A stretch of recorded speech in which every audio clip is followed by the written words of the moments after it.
why it's really important to have a plan and understand what your goals are. In fact, my camel out there is suffering right now with a broken back. So I actually found Pepe when it was only a couple of hours old, and I'm like, oh, this is a funny meme. Oh my god. Yo! Who is this Degen? The old man is swing trading over years at a time. And it's like, that's where the real money is made. The answer is a permanent loss. With single-sided staking, you don't have to worry about a permanent loss. Really, at the end of the day, it's just the matter of a macro market. It's just what happens. If you're aware, if you're disciplined, you can hone that into further financial growth. Financial freedom, so we can actually live life and not have to be constantly living paycheck to paycheck. I mean, that's the ultimate goal, more or less, right?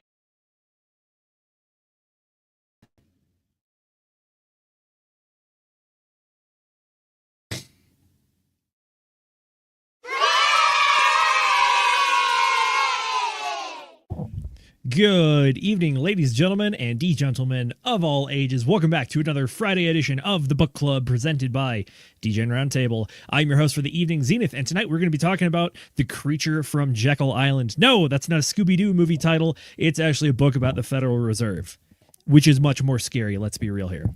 Anyways, I'm joined by the usual suspects tonight. We have Mr. Will Stevenson from an ominous, what appears to be a Bitcoin factory somewhere in El Salvador. I'm inside, yes, a Bitcoin factory. There's actually little bit you can't hear them right now, but there's Bitcoins plopping out of this machine behind me, and they're just like clanging and clattering around on the floor. So this is where Bitcoins are printed from, folks. Exactly. You know the little arcade machines where they have the little like pushy things, and then you put the coins in, and then it pushes the coins off? That's how Bitcoins are made. They're back there. You just got to go look for them. Yep. You can find them right here in I think this is like 94.7 or something. I don't know. Some local radio station up here in Oklahoma. Super cool and awesome. But I'm doing great. Life is good. We just de-rigged the tower earlier today. So I'm going to be headed back to Texas. And I am ready to get back to some warmer weather. Though I hear it's like snowing basically everywhere in the world right now. So I don't fucking know what's going on. But life is good. Life is great. I'm ready to get into this book. I think this is a fantastic book. And I'm super stoked. But let's hear from Mr. Nate McGettit. Broski, what's new and exciting with you? How you doing? Oh, I'm doing fine. You know, my editing software came back. Yay, got unbanned already. So yeah, that was a nightmare and a half. I've been wanting to release. I've got like 3 videos made, and I just been wanting to release them for the past week, and I can't because the internet sucks. Let's just say that. So yeah, I got my editing software back though. So now I'm gonna start pumping that shit out. Anyways, but yeah, no, it's cold as all hell, and it's also snowing up here. I'm excited for this book. This is one hell of a book, man. Like, yeah, there's some disgusting things that the Fed basically does, or maybe I should say like the people around who created the Fed. But yeah. I think I gave a descriptor for this like 2 weeks ago on one of our shows when we didn't do book club, but I was getting through the book. I was trying to cover the entire 24-hour audio book in pretty much one day. So I had it at triple speed, and I was just sitting in my chair, and I felt like I was having a fever dream, just like a tinfoil hat fever dream. I was like, the stories they get wild, dude. They really do. Yeah. And I'm not even going to lie. Like at one point in the book, he's literally talking about how all the stuff that we think is conspiracy theories gets touted as just, ooh, it's that crazy conspiracy theory stuff, when in truth, all of life and history is just an unending line of conspiracies. So one of the other crazy things about it, I don't know if you guys made it to the end of the book, but there's a foreword from the author, from G.F. or from Mr. Griffin, and like at the very end of the book, he's like, yo, so I knew that there's going to be a whole lot of people that don't believe this stuff. So if you guys are listening to it on Audible, you should get the book too, because I've got cliff notes on almost every single page about where the sources for all this stuff came from. And it's freaking, because he's like, I know there's going to be naysayers. I know there's going to be people. So I went ahead and included pretty much all my work in the book. So that's freaking awesome. And then he shouted out some like podcasting that he does too. So definitely go and get the audiobook.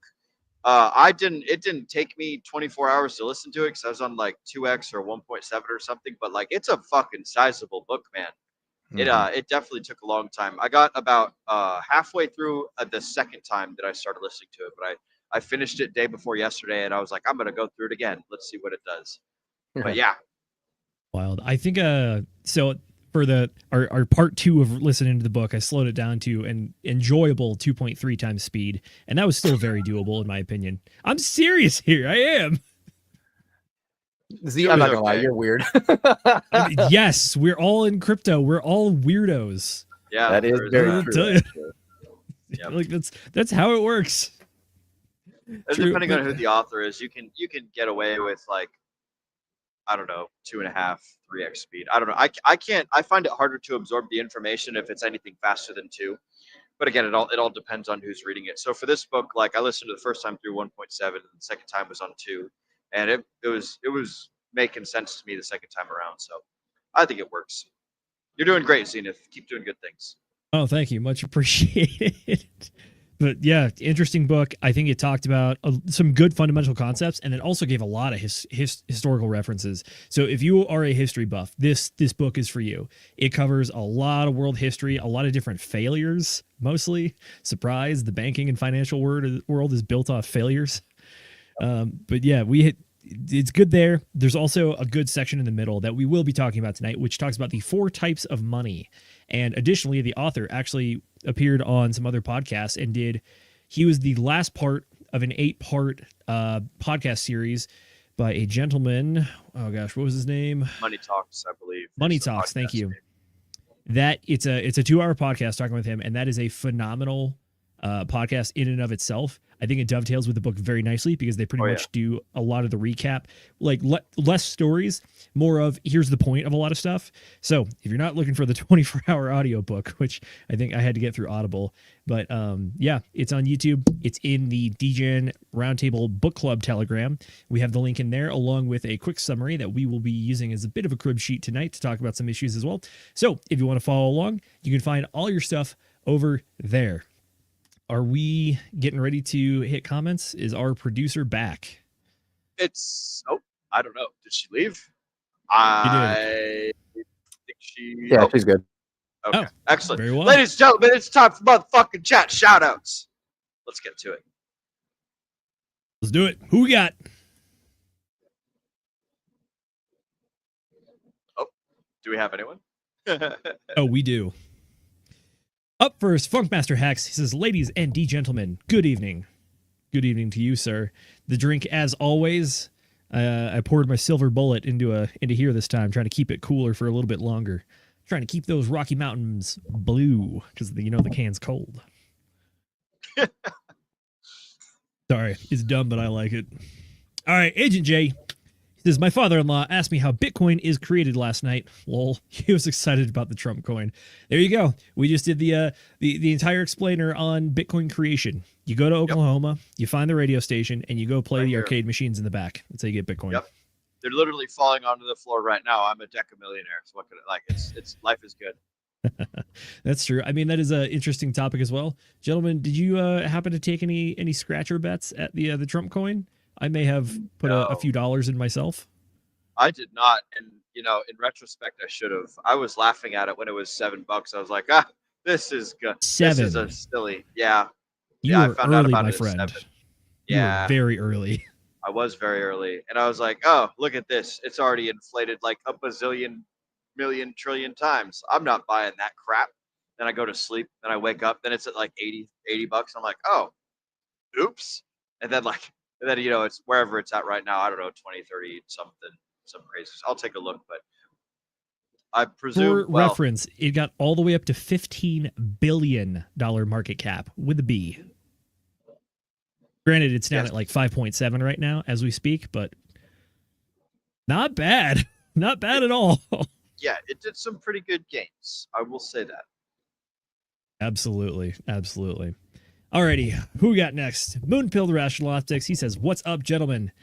Good to see you, sir. I hope you're sipping on a fine adult beverage yourself. I know you have an excellent bar cart over at the house. Hope you and the wife are doing well, my man. And yeah, I know I always keep seeing you in all the streams. You're like, yeah, I'll catch you guys on Replay Gang. I'm like, brother, if you keep hitting Replay Gang, like I can only imagine how many hours of streaming you have to catch up with every time. So either way, shout out to you. Keep up the hard work, stacking that dry powder. We will make it. We will all make it. All right, who we got next? The slanger of Dong himself, Fast Abdul, aka Pulse Jitsu with Fast Abdul, says, "You guys are amazing. He's amazing. You all can read." Well, much appreciated. Although we read through the ear holes. That's how we do it. But yeah, that's what we got. All right. Anyone else, or are we good to go? Excellent. Alrighty. I guess that is it. With that being said, let's get into it. So, the book is obviously The Creature from Jekyll Island. What it is a history of the Federal Reserve. So the author talks about the mysterious creation where they literally went down to Jekyll Island off the coast of Georgia. And it was very secretive and almost Bond movie-like, where they had everyone, all the billionaires, all the bankers, show up. No one used last names. They only use first names. And they show up, get taken to the island, and then they just hang out for a few days, and that's when they really start to get down to brass tacks and start forming their plan, or what might be called a banking cabal, if you will. And they devised a plan to all work together, to all get rich together. Instead of trying to fight each other, why not work together? And the way that they succeeded in this is that they took their plan here, they presented it before Congress, and they got it turned into law. Which law, you might ask? Well, that would be the Federal Reserve Act of 1913. That is the one that certified the creation of the Federal Reserve, which appeared to be an organization under public control of the government, but turns out it's actually a private institution controlled by the banks. And as a result of that, that means that they are the ones that are solely responsible and solely authorized to print US dollars. Again, keep in mind, this is back when we were on the gold standard at a time, but the magic of the money in this time is that they were using fractional reserve banking. More on that later, by the way. Pretty much the idea is that through the issuance of debt and loans, you can actually expand the money supply based on the fractional reserve ratio. Again, we'll cover that in a bit. But outside of that, yes, we have the Federal Reserve creation, and then we go through a litany of all the different ways that banks and central banks and money currencies have failed over the years, whether it's back in the day when they used to have literal gold coins, and then they realized that people were trying to expand the money supply in the day by shaving off parts of the coin and then minting that into new coins. In fact, it got so bad that they started executing people for doing that. So it turns out the government and money supply go hand in hand pretty much all throughout history. This book covers everything from the fall of the Roman Empire all the way through some of the failures of the UK's centralized banking system and many, many more. So to that, then we transition to what I think is possibly the meat and potatoes of the book, which is the 4 types of money that's going to be commodity money, receipt money, fiat money, and fractional money. There may be a mythical 5th money that we'll talk about a little bit tonight, and the author has talked about it on some of his podcasts. Can you guess what it is? This is a crypto channel, after all. Bonus points if you can figure it out. But yeah, after that, we get back into some of the other cabal-like theories with regards to money supply and how it has been utilized for either power, wealth, or possibly nefarious purposes if you're a socialist or a commie. But pretty much we talk about the Rothschild formula, about how war is actually usually used as an expansion of banking or monetary control for certain things. And then finally we get into, what is it? The Mandrake formula? Yeah, it was the Mandrake. The Mandrake mechanism. Thank you. That's what mechanism. That's what it was. There you go. There you go. Yeah. And then after that, we finish off the book where we talk about the Federal Reserve and its global tyranny through the IMF and the World Bank, and how maybe it's the dirty commies and the Reds trying to control the world money supply by offering cheap loans to developing countries in order to get them dependent on their nefarious money. So that way, when they're dependent on them, they can control them. And then finally, the book does also close out with the ideas of the 7 reasons why we should end the Federal Reserve. Shocker! The author of the book is not a fan of the Federal Reserve, and he gives 7 reasons, including practical and moral, about why it should be abolished. And if you go listen to some of the podcasts that we talked about earlier, talked about how you can accomplish that. And the way that he describes it is 1,000,000 lances of truth piercing the beast. It takes a lot of people to rise up together and join in together to fight it, especially since it centralized itself through government control and government force. And that is going to be one of the key things you got to get out of. So with that being said, gentlemen, how do we feel about the namesake story of the book, the meeting on Jekyll Island? What were your initial thoughts? Sorry? The creature that they developed, yeah, that was the Federal Reserve. But when you guys were listening to the story of the meeting and the creation of the Fed, what were you guys thinking through that? I was thinking that was so cool because like it literally was. It was. If it wasn't like, screwing us out of all our money, it was pretty sick. Yeah. Well, that's the crazy thing, that they thought they had to be so secretive and get like literally have to get all new servants and all that, just like temporary ones. It's like, what are you guys trying to do, or what do you think you're doing that you need to be that secretive, right? That's the thing that kind of bothers me, is like, whoa, you know. I suppose that was back in the 1800s though too, or it was 1910 actually, wasn't it? Late 1800s, early 1900s, I believe. Okay. Yeah. Overall, though, they did take some crazy measures, which is like not using any names, trying to like stay like hidden and covered and mysterious, even like on the trains and the carriages and the ferry. And then even like you pointed out, when they're on the island, they had to take in entirely new staff pretty much from the middle of nowhere so that nobody recognized the people that were on the island. This was some wild stuff. They took some serious lengths. Yeah, and like with their names too. Some of them just was on like a first name basis only. But then they were also like, they had to come in at different times and be completely separated from each other. And then some guys were straight up just changing their names, like using fake names. It's like, really? True. It is a very Bond-esque kind of meeting by the masterminds, but as the author talks about in his footnotes, it is verifiable that the meeting did happen and that they did go to certain lengths to try to hide as much information as they possibly did. The your original question is, what did we think about the meeting specifically, or what did we think about the meeting and the efforts that they went to behind the meeting? Oh, yeah, it's well, I mean, it's pretty telling.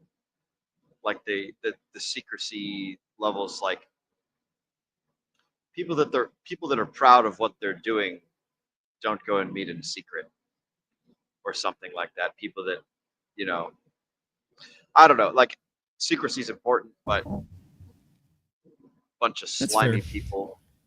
I was gonna say, Will, I recently was forced to recomplete my classified documents training. So why do we classify things in the United States? What's the reason we don't let that information to the public? Bro, you were an officer. I was enlisted, man. I picked up boxes and moved things around. Yeah, the reason that we classify things is to protect our interests and to stop the enemies from learning what we're doing, and like to make it easier to get our goals and our things accomplished. So like if everyone knows what you're doing, then anyone can stop you. There you go. Exactly. I think that's one of the reasons why they went to the lengths that they did with this one. It's very similar.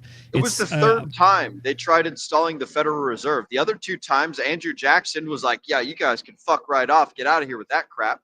Yep. Who was Pretty the sure other the story guy? goes that Andrew Jackson's last words were, "I killed the bank." Yeah. Yeah. It's like that. Andrew Jackson's one of the greatest presidents. Woodrow Wilson, not so much. You know, Andrew Jackson, pretty cool. Jackson, not to get on too much of a tangent, but Jackson is an interesting president for sure. He's definitely the most Chad president, which is like the guy. Badass. Yeah, the guy like famously dueled tons of people and straight up killed people too. And one of the famous stories from one of the duels is that he fought a guy in a duel and he knew the other guy sucked. So he just like, typically in the duel, you're supposed to like draw, walk, turn, and fire, kind of like the start of a race to see who can get there first. The guy just straight up said, yeah, you shoot first. The guy shot him in the chest. He just ate it, fired back, killed the guy, and then just went about his way. It's like the guy, masculine energy all day. Unfortunately, I think personally, the fucking boss, baby. They put him on the 20 because they fucking love him so much. True. Personally, my critique of Andrew Jackson, though, is that his expansion of the role and scope and power of the federal government is undeniable, and he did use it to accomplish what he wanted. He was kind of part of the inspiration for Teddy Roosevelt's the speak softly, carry a big stick. The president should be the biggest man, or he should be as big as the office allows him to be. So, I mean, this is also well ahead of like the managerial state and all that stuff. So, different time. But that's my critique of Jackson. If that's the case too with like Teddy was also one hell of a Chad. Like that dude, everybody loved him, but at the same time, he didn't take no shit from no one. Good old Rough Rider. Exactly. Yep. So I think that might have been just those personalities in general. True. I did see a meme recently that had Donald Trump next to Theodore Roosevelt. It was playing Panama for the music, and it said, inside of you are two presidents. They both want Panama. True. All right. Anyways, back to the idea of secrecy. I'm going to totally butcher Sun Tzu here, but it's the idea like never let your opponents know what you're doing. Otherwise, they'll be able to prepare and counteract you, that kind of thing. I think it kind of comes similar here, which is that there's a lot of smoke and mirrors, a lot of cloak and dagger stuff, and it's stuff that makes it so that they can kind of spin the narrative. This is well before the invention of like mass media. Granted, the radio and telegraph was coming out around this time, I believe. I want to say World War I was radio invention. But yeah, the point being is that espionage, propaganda has happened throughout the ages. And this just seems like one of the earlier examples, although throughout human history, it's a more modern example, I guess you could say. It's less digital, more modern though.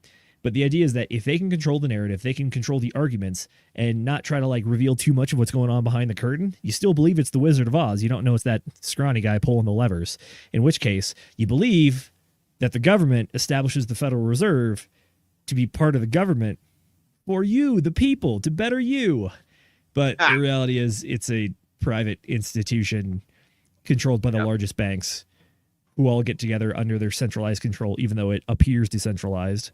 And they are the ones who determine the interest rate. And one of the arguments of the book is that if you can theoretically control the interest rate for the world superpower, you can kind of control a lot more than just the money supply with that. Oh, yeah. Yeah, I bet you would. I mean, over here, Moon Pill Rational Optics, they say control the food, you control the people, control the energy, you control the nation, control the money, you control the world. And if you're controlling the world powers money, you're controlling the world. There you go. Yeah, as far as the actual story for the creation, some of the tenets of this is that they created the centralized bank. They wanted to do this to stabilize the financial system and consolidate control over monetary policy. Outside of that, they said they also are trying to have a decentralized structure. We're going to have 12 Federal Reserves. They're all going to be out there, so it's decentralized. No singular person. But what they left out is that it's controlled by the Board of Governors, which is centralized control. After that, they have private ownership. Sorry, go for it, Will. Separate branches, so it would look decentralized, while it actually is not. It was a purposefully deceptive move, So they got their nice little fucking campfire story going on, so that way the folks would think, oh yeah, this is no problem. It's actually 12 Federal Reserves. It's not one big one, and it's like, fucking. Anyways, continue. Sorry. You're on a roll there. It's it was kind of the same ideas that they had with the central banks, right? Every single Western nation has a central bank, but then there's the EIS, which is the central bank for central banks. It's like, yeah. Outside of that, we get into the one. This is possibly what I think is the most nefarious part of the Federal Reserve, is that it's privately owned, although it appears to have public oversight, and that oversight is rather loose, shall we say. So the idea is that similar to back in the day when the UK, I think, created their centralized bank, they're like, yeah, it'll be a private institution, but you could theoretically own part of it, and this is going to be the one that produces the money. So all the rich people were like, oh, sweet, we can buy the money printer. Let's go invest. Any thoughts on that part? Well, on the subject of money printers, there was a very good quote in the book where he's like, if you add more ticks to your ruler, the ruler doesn't get longer just because you add more little black lines, and therefore you're like, oh, we've got more inches now. There's still the same amount of ruler right there, So printing the money that measures the value of the things that we create and the services we provide, it doesn't increase the number of valuable things. It just increases the metric by which we measure it. And the people who get the money first are able to capitalize on it, and the people who get the money last, the ones that get inflated on. That's you and me. Agreed. I think the one of the better quotes out of the book was the guy was talking about how, it might be this one or the podcast, I can't remember. I'm pretty sure it was the book.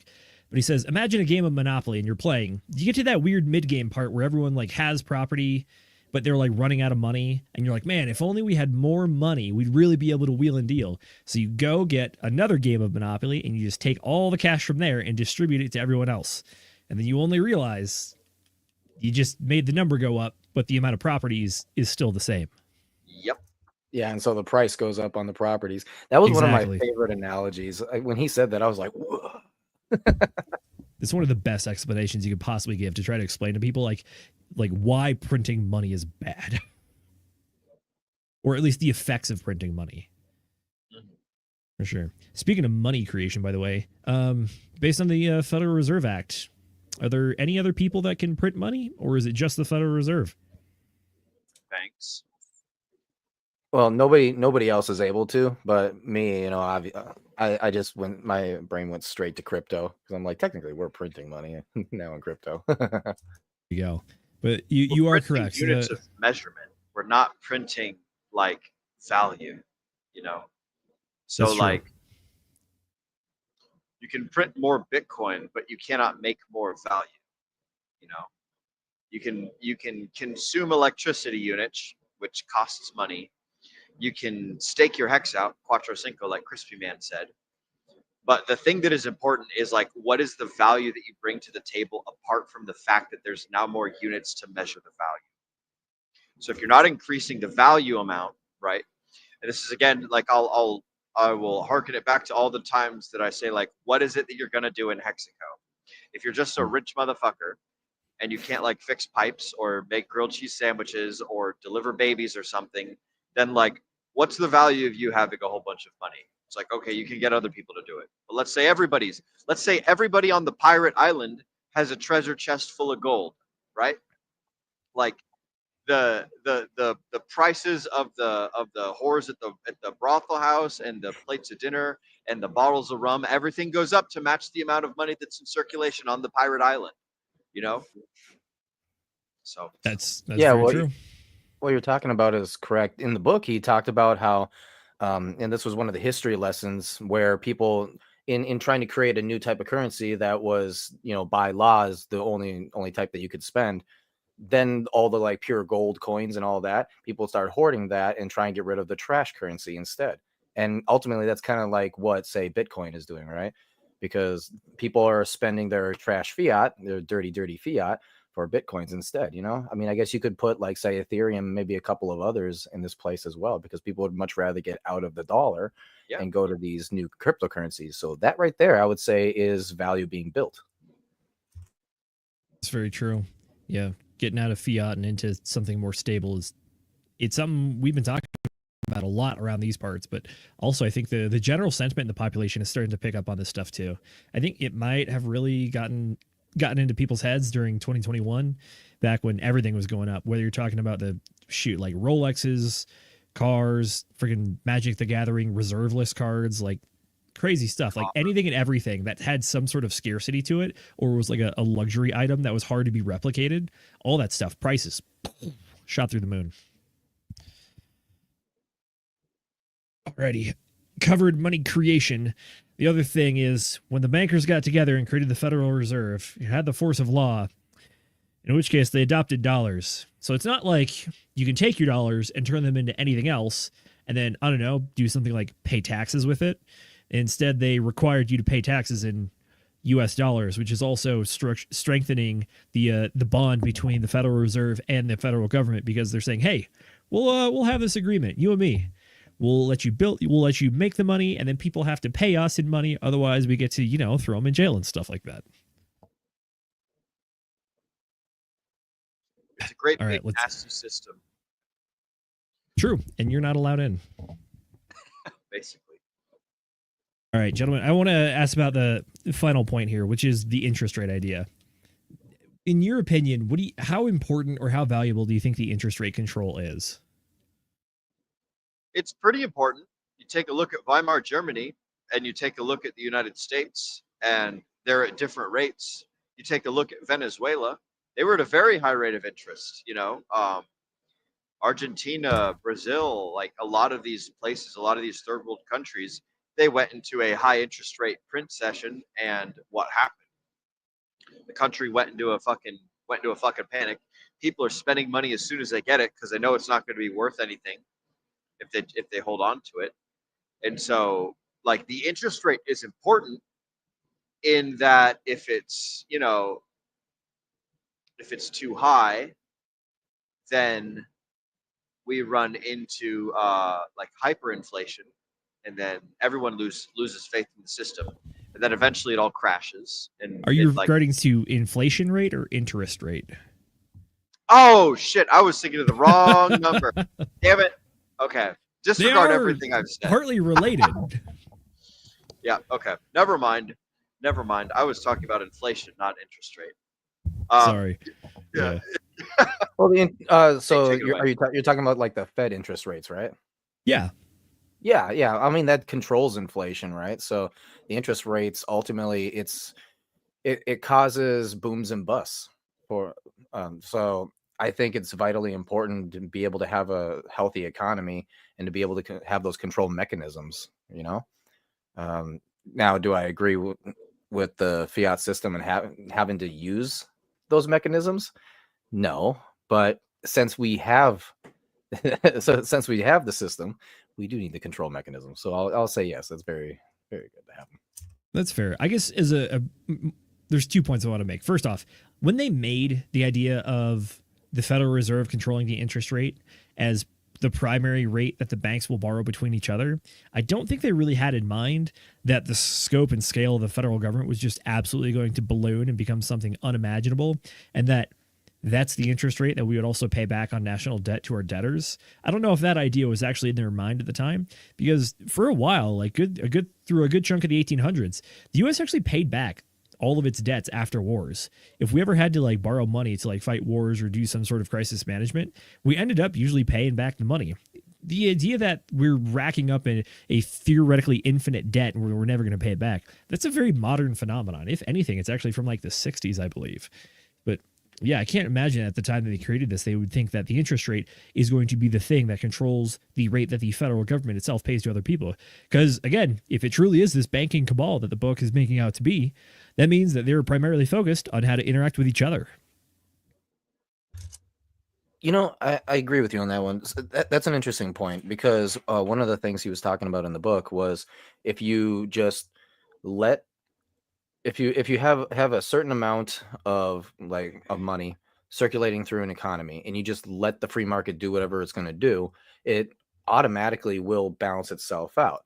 But it's not until you take something off, like say the gold standard, and that's where you just start printing, and that's when again these control mechanisms become vitally important, which is the rates, because the rates ultimately is how much are we paying people back. So definitely, I think the other reason why the interest rates are way more important now is because interest rates have become more important for a lot of like everyday things that you interact with. Namely, if you ever wanted to own a house, guess what? You're going to deal with an interest rate there. Car loans, even. The idea that Americans are going to start pulling out cars, like keep in mind, what is it? Henry Ford created the assembly line for the Model T in like 1907 or something. So this is around the similar time. But I think part of the American way of life kind of is you got to have a car and you got to have a house. If you don't have either of those two things, it's going to be pretty hard to keep a job, especially pre-internet times for sure. So the interest rates have only become more and more important, because it's not just the interest rate that the banks borrow at, which is the prime rate, which you, as an individual, you and me, we will never be able to borrow money at that rate as much as we wish we could. But our rates are based off those rates. And there's even sometimes strange phenomenon, like right now, actually. I'm good friends with a few loan officers who do home loans and whatnot. Obviously, business has definitely been down over the last few years, but there are some older folks that I'm friends with, and they don't need the money for an income per se, so they keep doing it and keep giving me good information on this. But the point is that we just saw the Federal Reserve lower interest rates by pretty much a full percentage point. Interest rates for the average person on home loans has actually ticked up slightly. The reason for that is that the people issuing the rates, or in this case, the banks per se, because that's who you get loans from, they're actually seeing a potential increase in risk of inflation. And again, if you've been paying attention to the December Federal Reserve meeting and you looked at the stats that the Federal Reserve put out for that, yep, they also felt the same thing. So it's the bankers talking to other bankers, and it seems that inflation is still on the menu a little bit, and that the interest rates, they play a big part in people's lives, and that's one of the reasons why people feel like they can't buy houses. Car loans are very expensive. People are going underwater on their loans, that kind of stuff. What do you guys think? The interest rate is more important today? Or am I just talking crazy talk here? Well, I think the interest rates at this point are the only thing keeping hyperinflation at bay. I do believe in 2008, the entire system literally died. And so, if I were to put this into an analogy, the interest rates currently are is like the steel lung for the American economy and the world economy at this point. It's the thing keeping us on life support. Fair. I mean, well, again, it comes back to the idea of like, what is inflation? Inflation is pretty much more dollars trying to chase the same amount of goods. So the interest rates is one of the ways you can work on that. But then again, it kind of just goes back to the banks at that point. Do the banks need the money per se? I mean, yeah, you got to pay people and whatnot, but at the same time, the other tool for removing inflation per se, or fighting inflation, is taxation, which is you're removing the money supply. Because theoretically, if governments, this is very, very modern monetary theory, if your governments are one of the prime spenders in your economy, then that means that they are the people that are causing the inflation, because they can just sign off on a bill and say, yeah, we'll go spend money, go print it, Fed. So the idea is that if the body that is issuing or paying for everything is also removing money from the supply, then that's how you can fight inflation. But, I largely agree with you, which is that I think that the interest rate control has been very interesting and very pointed over the last few years, because remember, during 2020 and 21, and I think even 22, we kept interest rates like practically at zero, which means that people were getting home loans for like 2 and 3%, which is unheard of. And I doubt we will ever see again in my lifetime. I mean, if we do, something might have gone horribly awry, but that's neither here nor there. And the point of that is, immediately after that, we saw like true hyperinflation, not hyperinflation, but severe inflation in the United States. And then we saw the rates get risen very rapidly to combat that. So I think it's definitely on people's mind on the forefront, because we've had just that whiplash, just such drastic changes where you just saw such low rates that were like unheard of. And now we're back to what appears to be normal. But for a time there, we actually had to crank it up like one extra notch, really, to fight the thing that we're trying to fight. Yeah, I was looking at a chart the other day of the inflation rates, and it's kind of interesting how we walked ourselves up, and I'm trying to remember the exact years. It was from 2016 all the way into 2019. We walked ourselves up from 0.25 all the way up to, I think it was like 250. And then it just dropped straight to zero like this. And for several years stayed just dead. And then all of a sudden just a quick spike up. And what I find interesting is when you look back in history on that chart, it was always a slow walk up, then like almost kind of like a walk down, or like just a dump off real quick, right? Yep. This time was definitely different. And I do think that if this was the fastest they have ever raised the rates before. So yeah, a lot of fun, guys. By the data, it appears you are correct on that. Is the fastest they rose rates. But granted, they also went from like 0 to 5.5. So the top end is not like super, super high, but at the same time, the delta is, and the speed of which it went up. Yeah. Oh yeah, that was steep for sure. Will, what you think? You like the interest rates? Should we get rid of them? It's all math that people make up anyways. What's your take? I got this.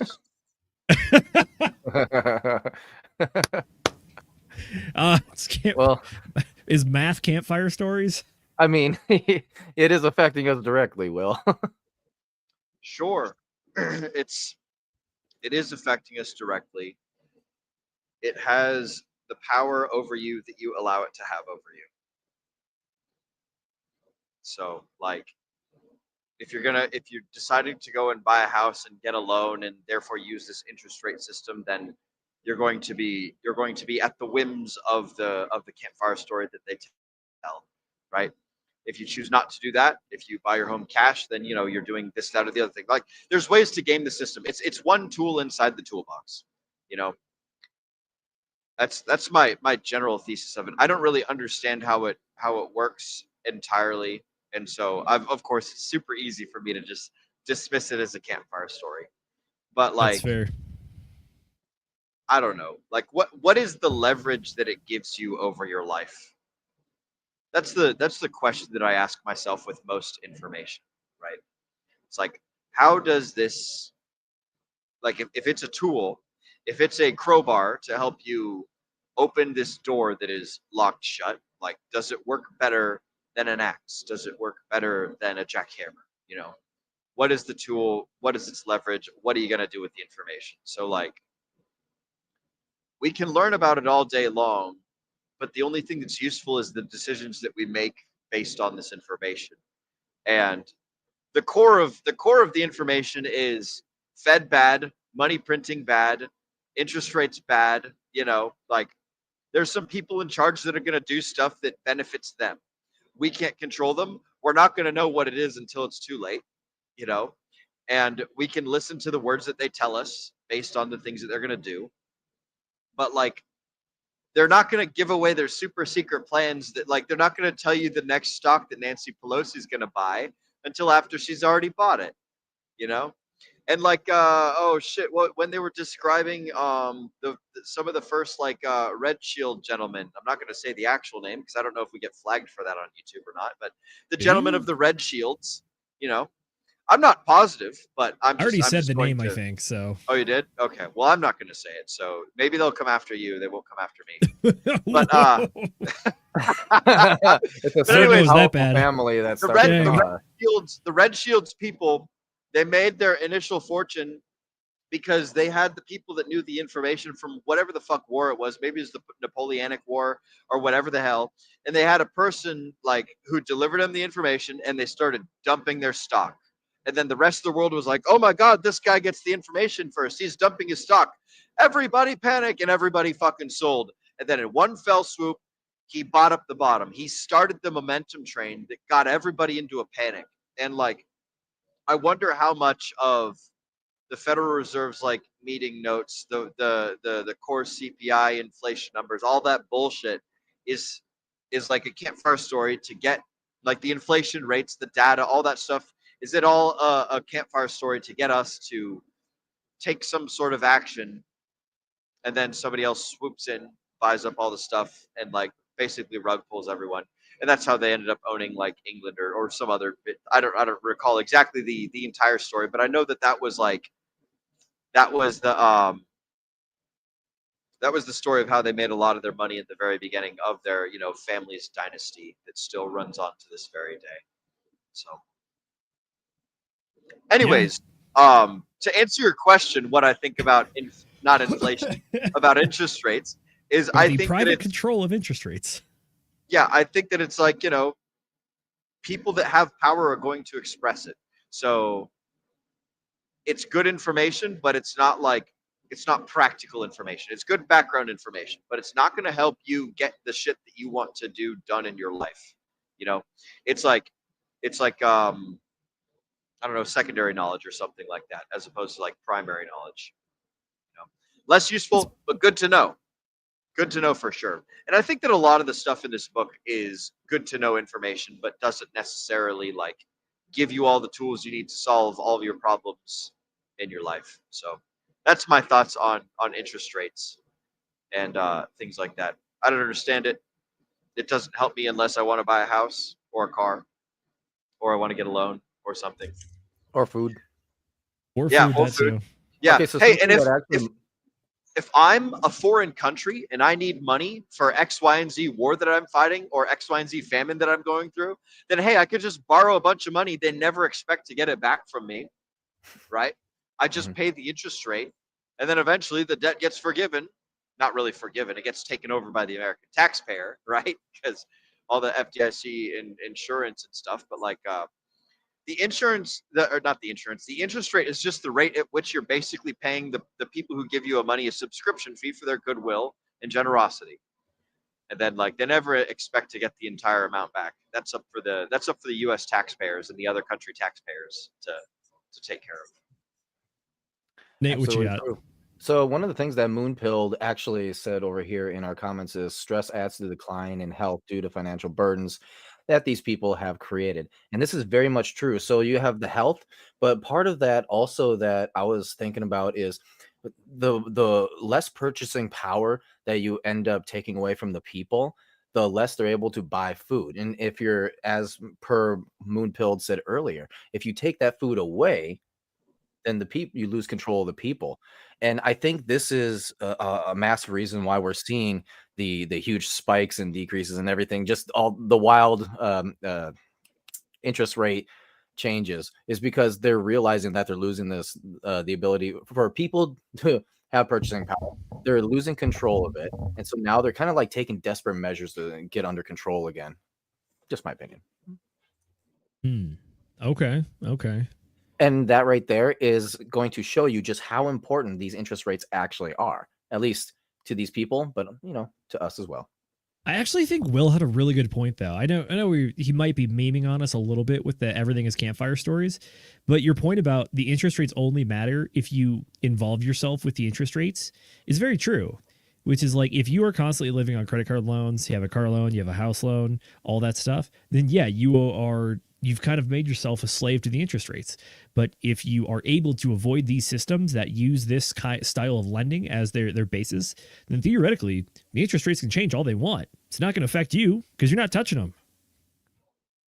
So actually, you bring up a really good point on that. That reminds me of actually my parents growing up, because during the 2008 financial crisis, my parents didn't feel it at all. And it's because the majority of we were poor, okay, sure, but the majority of what they were doing was a lot of household stuff.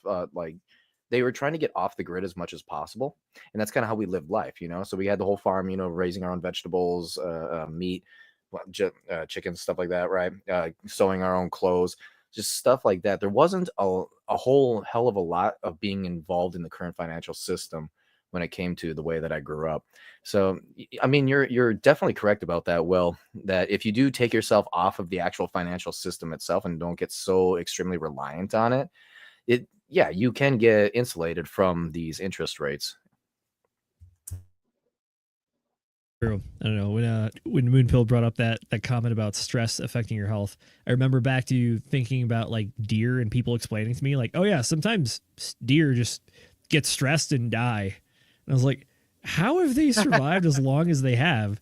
And then he brings up that comment. It's like, oh yeah, guess who else gets stressed and then starts doing self-detrimental things? Oh yeah, that's humans. So the old PTS dizzle.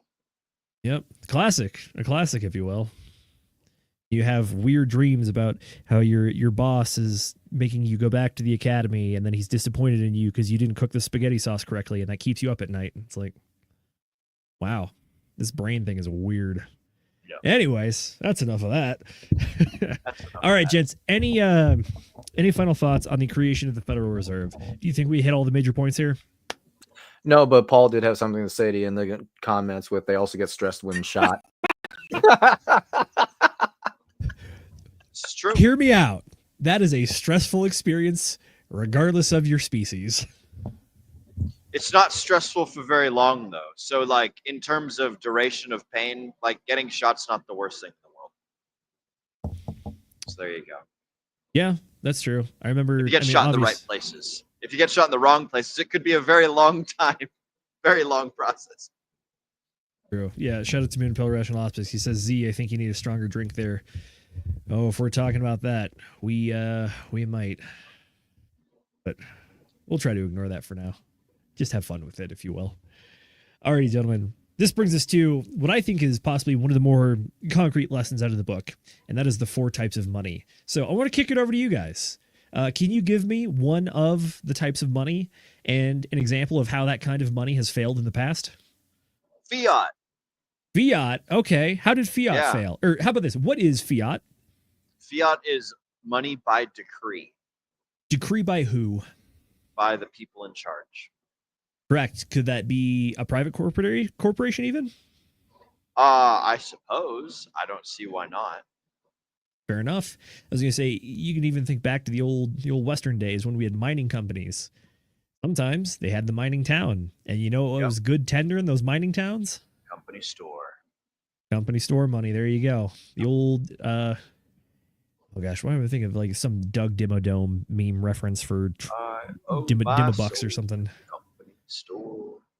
Anyways, yeah. So, okay. So when how does the fiat currency fail? What does that usually look like, Will? Oh, shit. People stop believing in it because it's trash. Why is it trash, though? I'm thinking about supply here.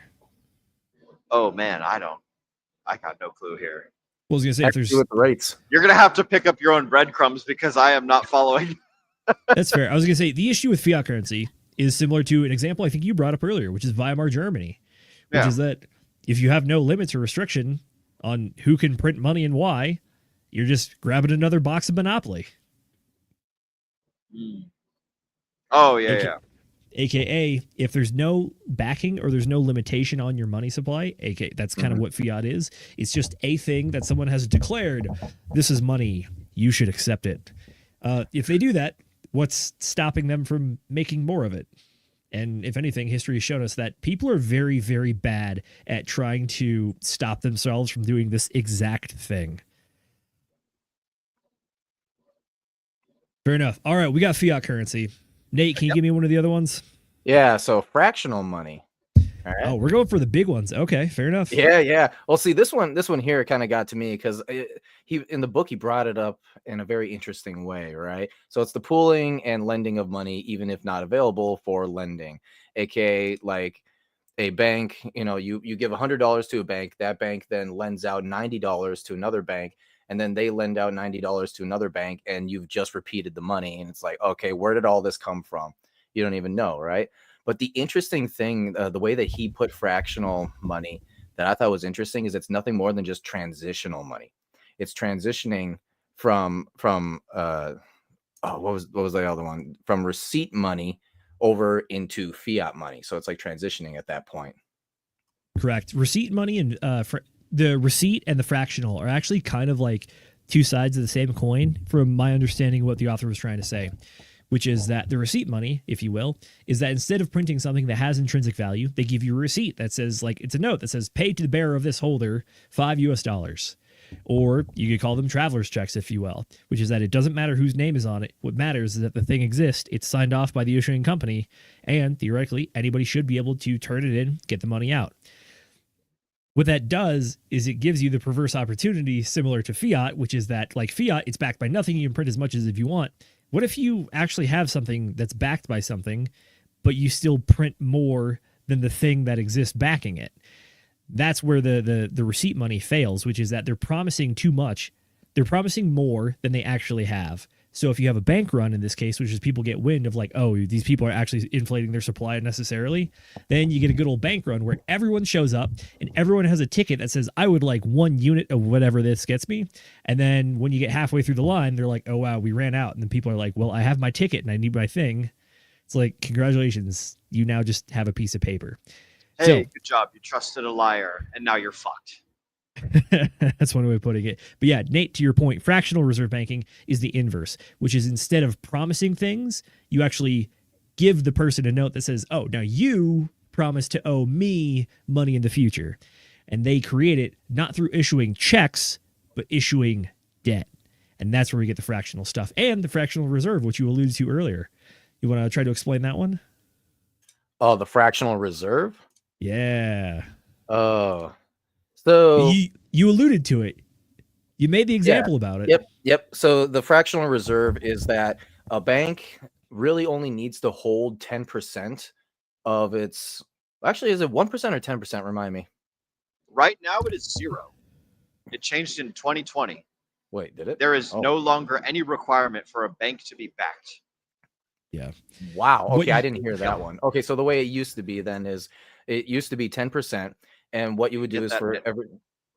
At the Fed, you can get that information at the Fed.gov. By the way. Yeah, that's, I'm gonna go read they're all not even that. hiding it anymore, are they? Yeah. They really don't. I swear to God, they know that this whole system's about to collapse. Which actually, I just quick bunny trail.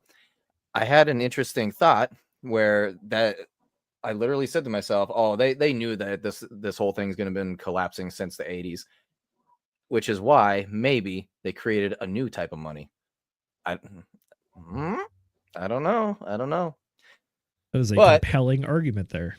Yeah, I mean, it's an interesting thought, right? Especially with the institutions putting so much of that fiat into it currently. So True. Yeah, trying to buy it up.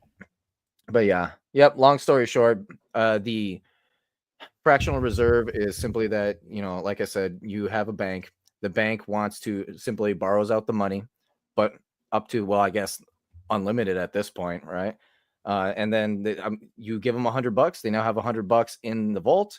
They take that $100. They borrow it out to another bank because the other bank needs it, and then they take that $100 and then they borrow it out, and then they borrow it out, then they borrow it out. But what happens when the person comes back and says, "Hey, I need my $100 back"? They're like, "You know what? I will get you that $100 when I get it. Anyways, here's an IOU."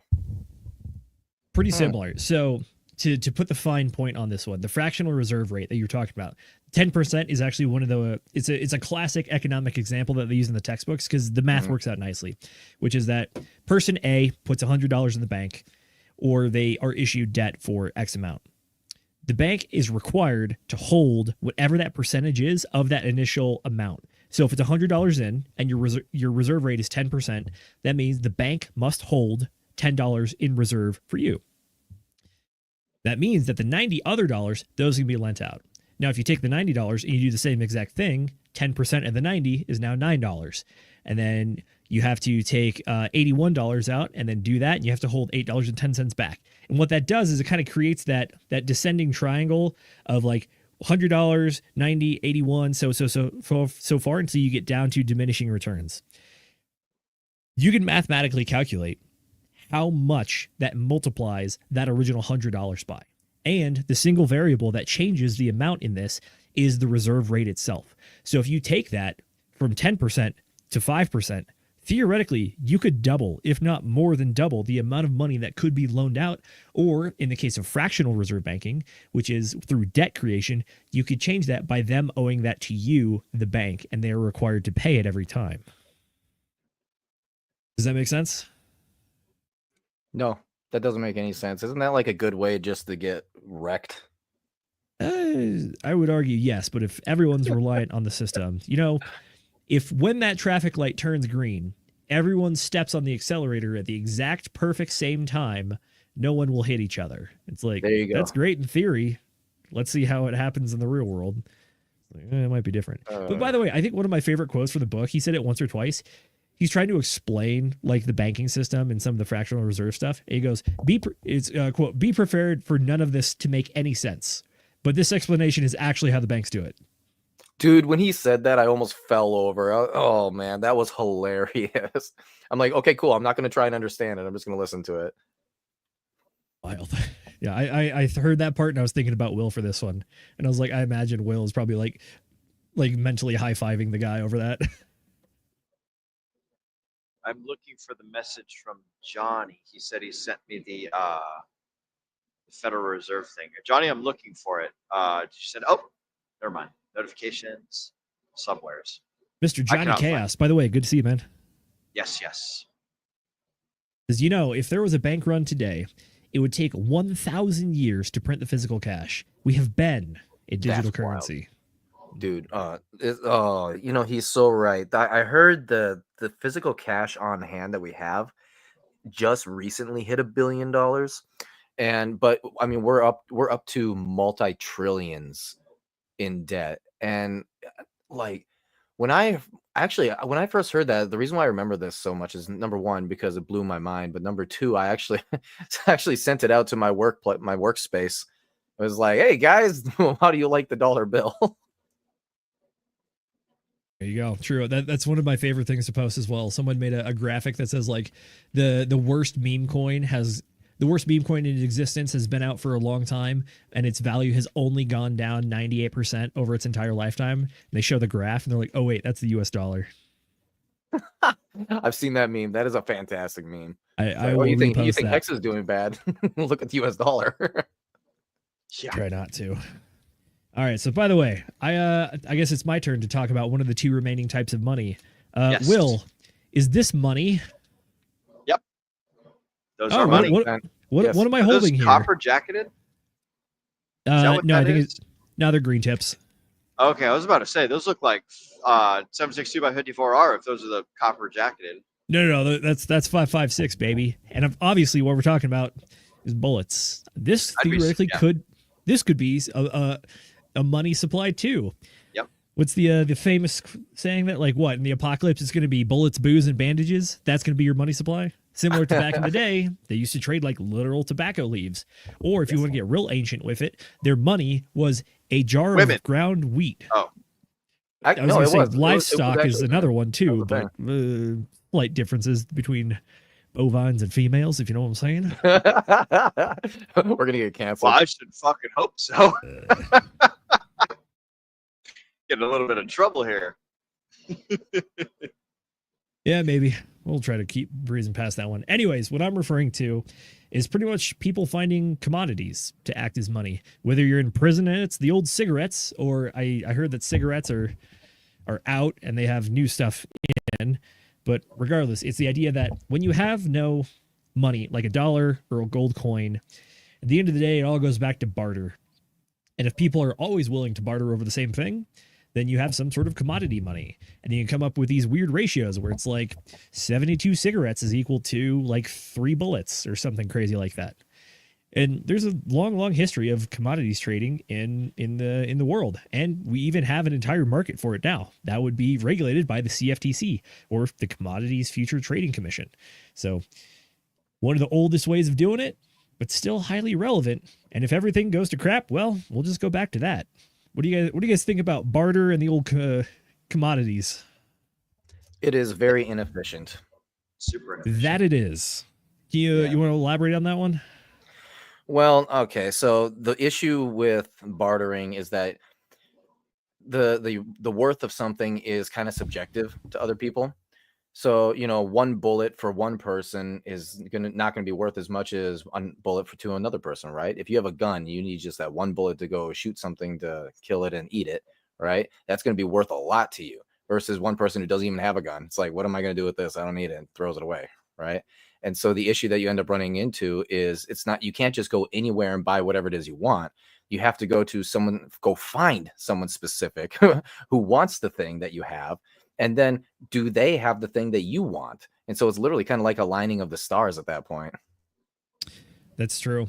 In the book, they talk about how you find ancient records and you're like, oh, I wonder what they're doing back in the day. And you find these records and it's just a list of who owes or who has how many jars of wheat in the storehouse and how much they can trade that for someone else. It's like, oh, we were doing this barter thing pretty serious for a while. But yeah, like you said, barter is a weird system because there's no change when it comes to barter. You only got whole amounts of things. And if you don't have enough to get to the next one, well, someone's getting the better end of the deal. Well, that's where tobacco came in real handy, though, because you technically did have fractions of it, And I think he mentioned that in the book itself. Exactly. Yeah. Tobacco is one of the big ones. That was a big player in the United States for a while there. And, oh gosh, they were talking about how the founding of the United States was like, let's get away from the Central Bank of England. And they're like, okay, how do we do money now? They're like, well, we got all this tobacco. There was another one. I'm trying to remember, was it France or no, it was Germany. Germany, they started bartering in cigarettes. A classic, if you will. That's an old classic. Yep. Either that or it's I think it's a bit of an urban legend. They're saying back in the Wild West days, they call it a shot of whiskey because you trade that amount of whiskey for one bullet of some kind. Oh. I'm pretty sure that's boomer FUD lore, but there might be some accuracy to it. I kind of hope that that's true because that's pretty cool. That's pretty. It would be. True. Alrighty, tell you what, let's get on to the final type of money, and I will cover it here. That is, actually, did we hit all of them? Yeah, we did. How about this? Let's talk about gold. Yeah. One of the things I had written down for commodity money is that there was an interesting point brought up by the author, which is that everyone loves gold. Most people like silver too. What if you try to have a monetary system that uses ratios of gold and silver? He's like, well, it's a novel idea. However, you also got to keep in mind that because this money has intrinsic value that people want to like use for things, what that means is that depending on the availability and the scarcity of that thing over time, the value of each of those currencies is going to change. You can sure have a government that decrees there is X amount of gold per X amount of silver, but if your use case for it changes, then one of them becomes like more valuable or like theoretically cheaper to use because you need more of it and it costs less. So it got into this weird thing where a lot of these bimetallic money systems actually ended up failing because the ratios of the gold and silver would fluctuate. One of the examples of this was actually in the United States when people liked the bimetal system. But then we had the gold rush of California in the 1800s, and suddenly gold became a lot more available. Similar in Australia. They also had a big gold rush over there. So it was this weird thing where like silver was on the rise for a while, and then people were valuing the silver coins more, but then all of a sudden, they were valuing the gold coins more, but then all of a sudden gold became widely available because there was so much of it dug out of the ground, and the supply increased, value plummets. In which case, you have these wildly fluctuating values in your money system, and that is a recipe for failure because in the end, people just abandoned one of them and moved to the other. Yeah, absolutely. I mean, that's just the law of supply and demand, though, right there. So I was going to say, it's the original ratio trading right there. yeah, actually, I had that thought too. That's crazy. You came up with it as well. It's literally when he was talking about like how people were preferring to get gold over like either platinum or silver. They they preferred to go for gold because generally it's a much prettier and more useful metal when it came to like say jewelry and stuff like that. And so yeah, I was sitting here thinking like it's a literal ratio trade between like say silver or platinum or something like that and gold. And I know that back in I think it was ancient India it used to be diamonds, or was that I think that was Africa actually. But yeah, diamonds versus gold. And diamonds were extremely cheap apparently because they were digging a lot of them out of the ground. But the gold, they didn't really have any gold mines over there. So obviously the gold that came over from America was super valuable. We have another gentleman who has decided to join us on our journey. Are you guys ready to bring another one into the zone? Ladies and gentlemen, boys and girls, crypto degenerates, ducks and squirrels. I don't know when he's gonna pop up or when it's gonna show up, but we got Johnny motherfucking Chaos in the house. Johnny, yeah. Welcome, Good to amigo. see you, sir. Hello, my fellow Degens. How's it going? It's You're going doing good, man. phenomenal tonight. You had some fantastic comments in the chat there a little bit ago. Would you care to elaborate on the stuff we've been talking about? Because this is a bunch of you had mentioned you sent me something and I'm looking for it and I can't seem to find it. But what is it that you were talking about?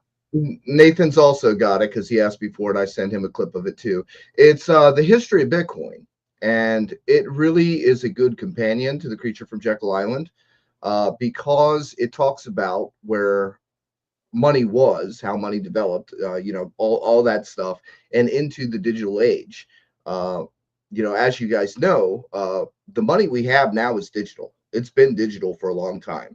You put your cash in the bank and they give you a digit. They give you a physical unit, a digital unit of account, and it's not really physical cash. Banks nowadays do not carry more than $5,000. You go try to take out $10,000 or $20,000. I literally had a cashier's check for $20,000, and I went to the bank. I said, your name's on it. It says, this is a certified check from your bank. Where's my cash? And they're like, well, we can't do that for you. I'm like, well, if I sign a check that I can't pay, I'm going to jail. Do we need to call the cops or something here? Because this is supposed to be same as cash. This is a voucher from your bank with your president. I think this is should be honored, don't you? So they called out 5 branches. They couldn't find me $20,000. That's wild. Wow.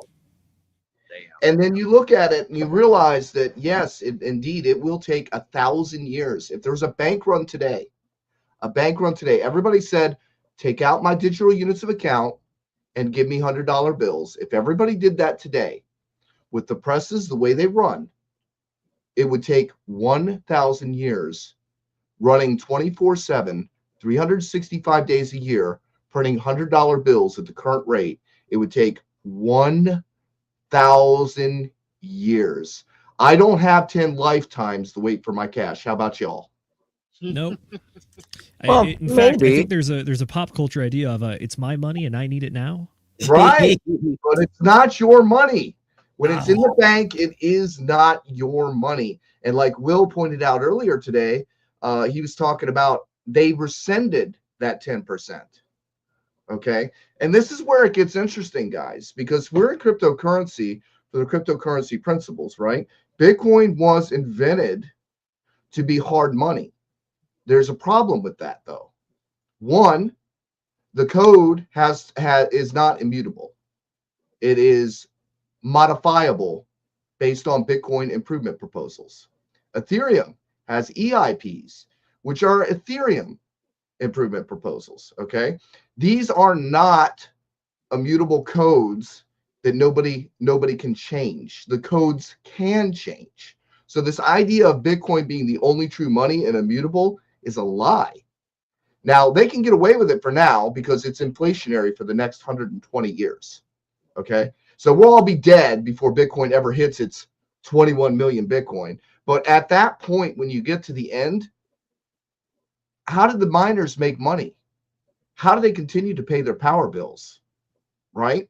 Are we supposed to, with the increasing rate and cost of energy, how are they supposed to actually function? Is it going to cost you $2 million to send a Bitcoin at that point?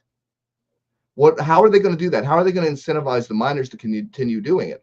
That's why things like proof of stake have come into play, because you have to have a currency that is inflating for a monetary system as new people come in, because if the old people just hoard it, you don't have a circulating supply, right? So inflation is one of those things that is actually necessary for a monetary system if it's to grow, right?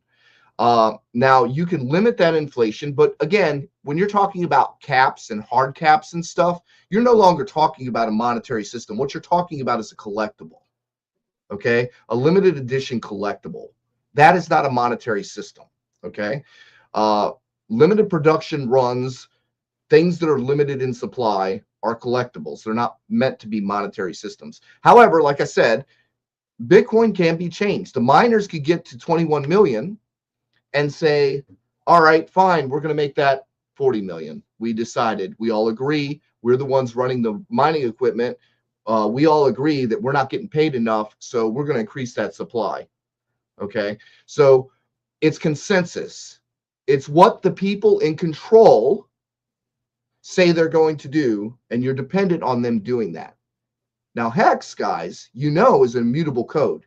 It only does what it's programmed to do. It can't do anything different. There's no upgrades, there's no modifications, there's no deviations. It is only going to do what it's going to do, and the T-share rate is only going to go up.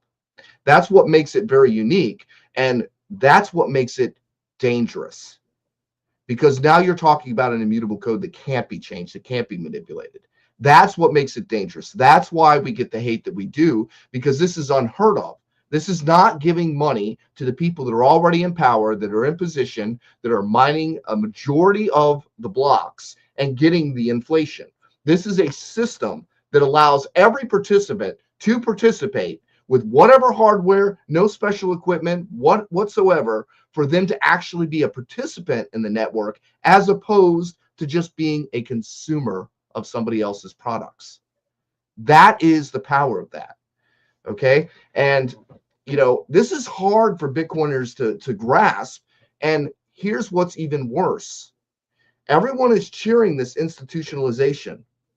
But when you watch that video that I gave you, all of these old school principles of what Bitcoin was meant to be, this hard money, this unchangeable code that was supposed to be a solution for all this inflation and all this manipulation that goes on, this fractional reserve stuff, all of this stuff that was supposed to be a solution for, we are seeing it being implemented into Bitcoin as we speak. Sexes are fractional reserve, okay? They are showing you a page, their page, that is not on-chain data. Their page is a database that says they owe you X amount of money because you've deposited X amount of money. You are literally looking at the replication of the banking system, where you put in dollars and they give you. Pause you real quick, Johnny. Go ahead. So for the folks at home who have never heard of a SEX before, he is referring to a centralized exchange. The shorthand for that is SEX. CEX.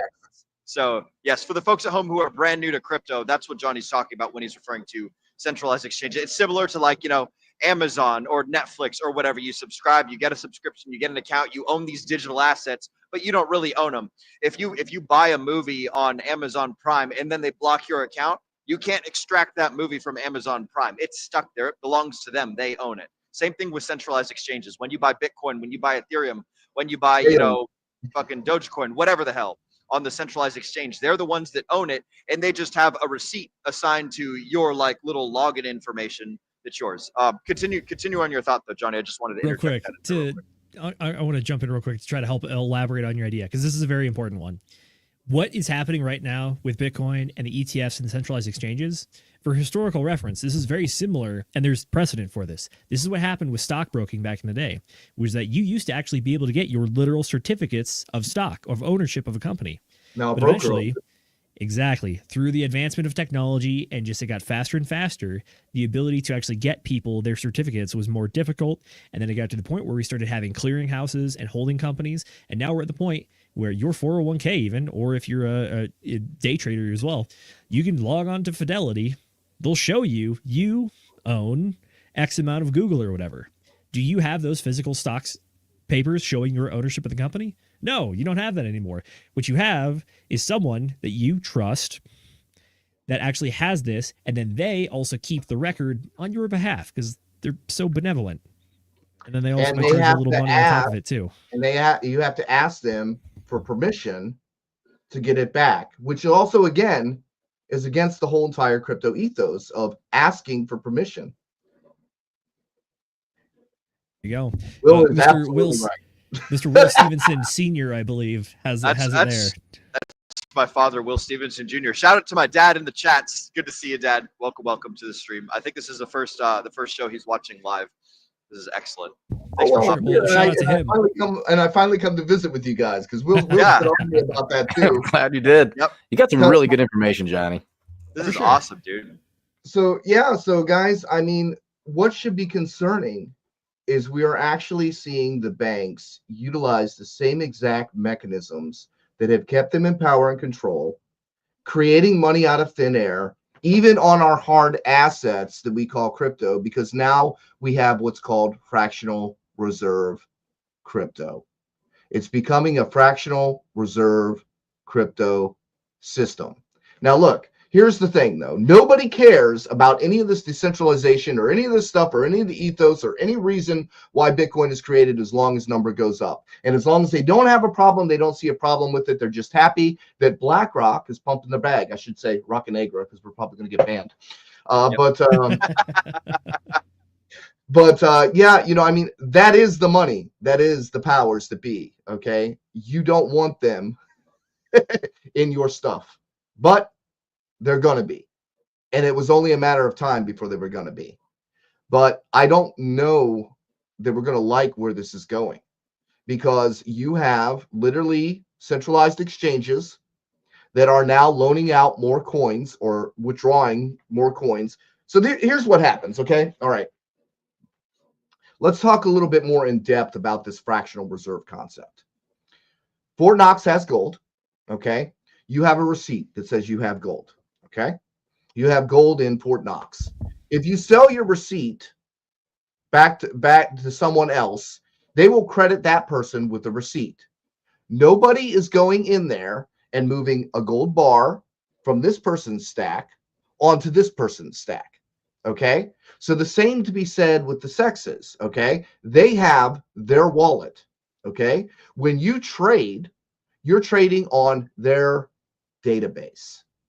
So no one is actually moving any crypto, okay? No one is moving crypto at all. They are just giving you a receipt on your page that says you have made this transaction. They're not going behind and physically moving one crypto to another wallet. That is how they don't have to pay Ethereum transaction fees, because the money doesn't actually move. Yep. So when we are talking about Ethereum transaction fees and stuff, people don't understand what it is that we're talking about, because they're not doing anything actually on chain.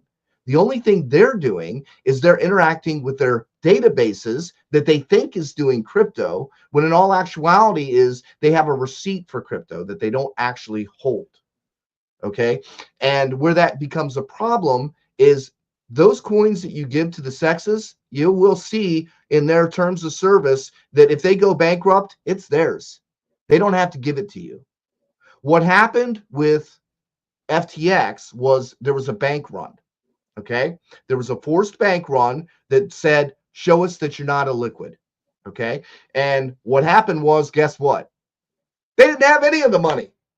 They were gambling it away in their side casino, and they were showing people a database that says, this is where your crypto is. This is how much you have. No, they didn't have it. They took it out of the bank. They took it to gamble it away, and then they just let it go. And then what happens is when enough people come in and say, show me the money, give me my crypto, they have to stop transactions. Why?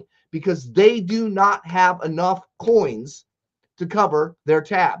This is why it's important to teach self-sovereignty and to use on-chain data and to hold your own coins. It is not your money. And it also allows them to produce more coins in the system than there actually are. So they found a way around not being able to mint the Bitcoin physically themselves. What they have done now is now they can credit you for Bitcoin that they don't even hold. And they don't have to produce any evidence whatsoever that they hold it, no more than the bank has to produce any kind of balance now to say print another zero, because they don't have any regulations on how much of a reserve they actually have to keep on hand. You are literally trusting the database of the website that is presenting that information to you and nothing more. That is not doing crypto. And unfortunately, we have lost these people that were so adamant about producing a hard type of money that nobody could screw with. And we have welcomed the enemy to come in and manipulate the system and now fractionally reserve the crypto that we hold. There is the it. ETF system, which I think right now, I don't know if they have to prove that they hold the assets or what the mechanism is of proving. You don't know. Exactly. You don't know. Nobody knows. Yeah. So like, and until somebody cares, they won't have to. Until enough people say, prove it. And then you'll know. You'll know real quick. I do think with crypto people, though, that will definitely become a thing. Especially like if you think about it when it comes to a centralized exchange, the centralized exchange ultimately is going to have a series of wallets, right? That we can go on chain and look, because those coins are not actually ever going to leave and they have to be visible. To an extent, yes. You can see that, you can see the wallets and you can see what they're hold, but who's going around and doing the tally on what their database says, which their database they have proprietary access to. So unless you have an account, you can't ask for their other customers' information. So that is the part that's not being seen. So you can see online that exchange has X amount of coins. You're like, oh yeah, they're solvent, but you don't know whether or not they loaned out another million and people have another million on their database saying that they have those coins when really they don't. So that's where audits come in hand, where you would have to say, okay, let's see if these units of account that are on your database match your actual wallet addresses to show that you hold these amount of coins. And because I have brought this issue up, you will see this advertisement in Coinbase. They'll say, now your coins are safe. We 100% back our deposits, blah, blah, blah. Trust me, guys. Take my word for it. We're 100% backed. You don't need to look any farther. Don't look behind the, don't look behind the curtain. Just trust us now, right? Absolutely. Do you do your research, or are you just going to take things at face value? Where's the information, right? I'll tell you what, though. This does bring up, let's dig down into this a little bit. So this does bring up kind of a point here where it's not happening right now, because you got to remember, Johnny, this is still the Wild West, right? I mean, in the Wild West, was anybody actually doing it? It is happening right now. FTX was an example. Yes, exactly. Okay. And that's where I'm going with this, right? It was an egregious example. Voyager, Babylon, BlockFi. Should I go on? Luna? You're saying it's not happening? Luna? Yeah. You say it's not happening? No, it does happen. It's happening now. It's been happening since 2017, since crypto became popular. And you know how I know that? Isn't it interesting how all the exchanges tend to go offline all at the same time when there's a run? Isn't that coincidental? Is that coincidence, or is that saying it's not coincidence? Is that possibly they're trying to slow down the flow of currency so that they don't show that they have insolvencies? Wasn't it interesting that Binance just now started doing that? CZ was actually pretty honest about it until he went to jail. And so now they're right along with that, which is interesting, by the way. Well, we can go interesting on that too. How do you think CZ was pretty much for the downfall of FTX? How did he know where their weaknesses and chinks in the armor were? Yeah, well, he ended up looking at all their numbers, right? And he realized that there was a huge hole in FTX. Or maybe he realizes he was doing something similar, and he knew where the chinks in the armor were because he was doing something similar.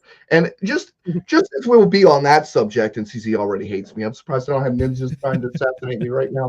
But just as we're on that subject already, you do realize this centralization quotient, right? I proved online in real time that the top 100 wallets of BNB owned 99.45% of BNB. You want to know why BNB didn't crash or it's been so strong? Because nobody has any. They have the majority. It's pretty easy to pump your coin when only 0.5% is out there actually floating around and the top 100 wallets own the rest of it. So, when you talk about centralization, it's easy to maintain that market cap. And what some of these coins will do is they will borrow against their assets. They'll go to a bank and say, okay, look, I've got a multi-billion-dollar coin here. Let me borrow some money against it, because they have created that value. How? Because they can buy back that 0.5% that's out there, and they can keep that 0.5% floating. They can buy it back when it drops below a certain level, and they can sell it at a higher level. So they can really maintain that line with the buy and bids to keep that price very stable as long as they don't let like 10% out there. So this is the problem. Now, some of the other coins, you'll notice that in crypto circulation, it's usually 90-10. This is the truth. People want to talk about decentralization of actual ownership. The actual truth is you can go on Etherscan. Okay, you can look up any token. You will find that 80 to 90% is held in the top 100 wallets. Now, when they talk about allocations, they'll give you this cute little clever little pie chart, and they'll make all kinds of excuses or labels or whatever in it. It's the same people that's holding it. What gives crypto this volatile effect is because only 10% of the supply is circulating, and 1% market sell will crash the price of pretty much any of them. Now, if you limit that like Binance did, and they're only letting 0.5% out, it is much easier to maintain that. And that's why their coin, that is the key to the centralization is actually the key to the success of Binance coin, is the absolute centralization and the buyback program. That is the key to why that coin has kicked ass. Now, that's not to say go out there and buy it, all right? But the point is they are currently supporting it. They're supporting the price, and they're holding it within that particular range. Now, if they let too many coins out there and then somebody wanted to market dump, that's when you have that problem, right? Or somebody got paid off in that coin or whatever, and they decided to market dump. They ended up with a larger percent of the supply. So anybody ends up with 1%, they can do a lot of damage in any crypto. That's the problem. But people don't know that because they're not really educated enough on crypto. They're just like, oh, market cap. Oh, yeah, okay. Well, divide it by 10 to start with, because only 10% of the supply is actually circulating. The other supply is just meant there for fluff. It's just fluff. And Richard was like one of the few people that was honestly kind of putting it out there. But the thing was, there was more like 20% of Hex out there on the market, which allowed people that wanted to cheat to actually really hammer down that price because he wanted more of a fair distribution. If he would have actually held more of the coins, we would have been able to hold higher price levels because there wouldn't have been that many coins to actually do that kind of damage. So, I actually did this exact calculation earlier today. I was on a stream with RH Max and Nuclear Herbs, and it was very tongue-in-cheek, but I was trying to tell people like, oh, we're proposing a Bitcoin strategic reserve. Oh, you want to buy 1 million Bitcoins. Okay. And then I went and I looked, and I was like, what's the available liquidity supply? Not the market cap. What is the available liquidity? Right. And then I looked up the number. It was like $1.8 billion that was actively available. 208 billion you came out with, something like that per Bitcoin or something. Well, no. So I said the current liquidity for Bitcoin is about $1.8 billion. And I divided that by price. That only came out to like 700. Yeah, it was like 16,000 Bitcoin. Yeah. I was like, this is not that much. No. But you also have to understand there's secondary markets and there's grayscale. So grayscale is another version of fractional reserve crypto. Okay. So again, there are all these options for over-the-counter fractional reserve that don't necessarily hit the market. Yeah. If you want Hex, buddy, you got to market buy. That's it. Yeah. That's your choice. That's your option. And people are like, well, why doesn't Richard give this person coins? Why did Richard? Because his attitude is, fuck them. They can buy it, and they can buy higher too. That's his theory. You know, he's not giving these coins away for sexes to fractional reserve it. He's not giving coins away to people. Now, mind you, he is giving away the free copies, but he didn't actually. He forked the system state. The free copies are there. They exist. It's a marketing point. Okay. He's not giving them away. They're not his coins. They are your coins. They are your copies that you have available over there, whether you use them or not. They're your copies over there. Okay. There's the other half of that sentence though, which is like, yes, you have copies. It doesn't mean they have the same functionality though. So, well, like, that's very true. It's like the code still shows you have ownership. They exist, but you got to make sure that someone's actually administering the system if it requires such. And Zenith, you know, you got a whole point here, but the thing that people forget is that you know, they have to be supported. Even if they do have a function. Most things don't have a function, but they have to be supported. You know, other forks of Ethereum were not supported. It was a terrible idea to go over to other forks of Ethereum because they weren't supported. Pulse Chain is a fully supported network. It's got its DEX, it's got its bridges, it's got, you know, direct on-ramps. It's got things already in place, and it's supported, and you got the community to support it. So it's bootstrapped with the community. So you've got the support for the other forks. I swear to God, the only people actually playing on the other forks were us, you know, because we knew about them. Most of the people don't even know how to add the custom RPC to their MetaMask wallet yet. And they think they're in the crypto, like, I've got 0.01 Bitcoin on my crypto.com account. Look at me, I'm a crypto guy. Yeah, no, you're my not wrong. My favorite is 0.01 Bitcoin is all you'll ever need. No, motherfucker, what you need is a math lesson. Because if Bitcoin goes to $1 million, you got $1,000. Yeah. I will say I did have this is an ongoing saga that we continuously are having over here. We keep trying to find people in the Phantom ecosystem because we want to learn more about it, because it seems like a pretty good DeFi chain. And then the more we dig into it, we're like, wait a minute, this is just a bunch of hexagons over here. What's going on? Yeah. It's a ghost chain, man. It's Phantom. It's a ghost chain. Yep. And you're right, though. Hexagons get into everything. We get into everything first, man. We've got to go over there. We've got to push buttons. We got to give it a try. We got to see how it works, right? And sometimes we do it with a little bit too much exuberance. I tried to prevent people from going over to the other forks because, you know, I said, okay, go over there and play around, but don't start dumping money into it because those are unsupported networks. Nobody understood the term unsupported network. Right? I still got people arguing with me today. They're like, well, you're staying on ETH is like Ethereum at fair and Ethereum W. I'm like, dumbass, we are the fork. We are the fork. The majority of money in crypto is on the Ethereum chain, you dumbass. Do you not understand that? What, you think you buy something and it's the best because you bought it? Hello? The majority of money still lives on the Ethereum network. That's just how it is. That's truth. Okay? That's true. And most people don't care about the fees. Why? Because they're on the centralized exchanges and they don't experience the chain because they're not using the chain. They don't understand the waiting time on Bitcoin. Why? Because when they make a sale, instantly they got their transaction on their database that's been taken care of. It doesn't take them 6 hours for a send. They are not experiencing crypto to know where the flaws are. Do they care about whether or not Solana goes down every month like clockwork? Do they care that Solana's down? The chain fails all the damn time. And they're like, whatever, dude, I'm buying my myself another one of these tokens. Why is that? And that's because they're not looking at it from our perspective. They're not seeing the chain go down. They're not using the chain.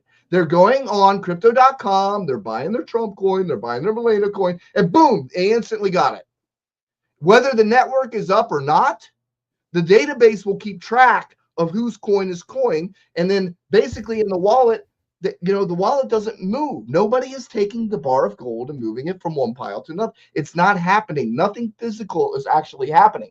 So basically, they are charging you a fee for their database accounting for you. Yep. They're That is updating it. their own little spreadsheet. That is it. They are making their money from charging you from a fee, from doing your trades or whatever. And it's all coins that they're holding. It's like, I got a stack of chips here, and I'm taking money from Will, and every time he trades one, and then I'll give Zenith the credit because he bought it. But in the meantime, I'm collecting all the fees, right? And nothing has actually changed. Nothing has moved. Nothing has happened. The only difference is I have a database that is totally separate from the accounting altogether. A database. It's my own private accounting that I'm charging you for keeping track of. That's it. That's all that is. And people don't understand that because they are not using crypto. So when we argue with them, we fight them, we want to pick them up and we want to shake them like this, right? We're like, you're not using the chain. And they're like, what do you mean? I got all this crypto on crypto.com. You're not using the chain. Well, to be fair, Johnny, though, when it does come to Pulse Chain, one of the issues that we have is getting the normies on, and that's where these centralized exchanges do come in handy. Ultimately, with these fees, what they're doing is you're paying for a service to be able to easily get on the crypto, and regardless of how much crypto people want people to go DeFi and all that, right?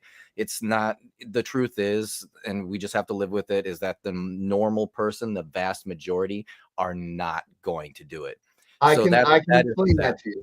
I can explain that to you too. And you guys realize how much shit I got for talking about getting us listed on Coinbase? I got over 80 videos. Year one, I got over 80 videos from individuals that were pledging to use their regular buying. What's that program called? Where you buy over reoccurring purchases, right? To use their reoccurring purchases. Between my 80 people that I had pledged, we probably had $100,000 in monthly income that Coinbase could have, had in volume. Okay, just from the 80 people that were streaming on there because of the ease of use, right? Just because of the ease of use. And I got so much shit about that because people are like, you're not DeFi enough, Johnny. You're not DeFi. You're selling out to the sexes. So I understand that there's a purpose for them. And I also understand that, for the normal person that comes into the space, what is the first thing they do? They are used to the banking system. So they come in with their $100 and they go, okay, I'm here. Who do I give my $100 to? That is exactly the framework. That is exactly what they've been trained to do. That is their behavior. I'm here. Who do I give my money to? Because they don't understand the concept of self-sovereignty. That is not an understanding. They haven't made it to that point. They haven't evolved to that point. They don't understand the concept of fractional reserve. They don't understand the concept of having a database that says you own money and actually physically holding the money. They don't understand that difference. So what they do, your noobs, when they come in the system, they immediately look for someone to give their money to. And that is why you do have those centralized exchanges, because that is their first experience with crypto. That is their doorway. That is their entryway into the system. That is where they first come in, but they need to understand that that is not crypto. That is yet another system that is just like our fractional reserve banking. It is another bank. It is not self-sovereignty. It's not self-independence. It's not running your own code. It's not what's called decentralized finance. It's very centralized finance. So, and like you said, they're not in the market for that. They just want to come in when the green candles come and they see that the interest is in, and they want to just all flow in there. Okay. And as they learn, as they experience the horror of centralization, when they realize that they come in and now they realize, oh, wait a minute, this can be shut off on me. Well, what's different than the bank? Wait a minute, this is a bank, right? They don't realize there's an. That's when they hear us screaming about it, though. That's when they hear us screaming, "Hey, we got to get back to decentralization and not letting them turn it off and all that." And hence why Richard Hart is doing what he's doing. Exactly. That's true. Gentlemen, real quick, we're gonna take a quick breather, do some chat shoutouts because we've been ignoring it for a while, and it is piling up. I gotta say, people are enjoying the stream. So, Will, what you got? Oh, we got some chat motherfucking shout outs, baby. Thank you for joining, by the way, Johnny. We appreciate you being here. Ladies and gentlemen, if ever you guys are in the chats and you want to talk to us about the stuff that we're talking about, like offer it up. That's why we got Johnny on the show, because he's like, hey, you want me to come on in? And so I fucking DM'd him the link. If y'all ever want to hop in and shoot the shit with us, if we have room, we're more than happy to talk to you guys and hop on in here and share thoughts and feelings. But Mr. Zenith, why don't you go ahead and take it away for these fantastic folks in the chats that are joining us today. Will do. Want to share some love real quick. So let's get to it. We have our boy 54 Cent, aka Centurion 54X. He says, "What's up, Degens? Good to see you, my man." Up next, we got Crispy, who's giving out my garage code for some reason. It's a 5555, aka Quattro Cinco. Good to see you, my man. Crypto Compassion lurking, maybe as usual, but good to see you as always. We even got Crypto Dave up in here.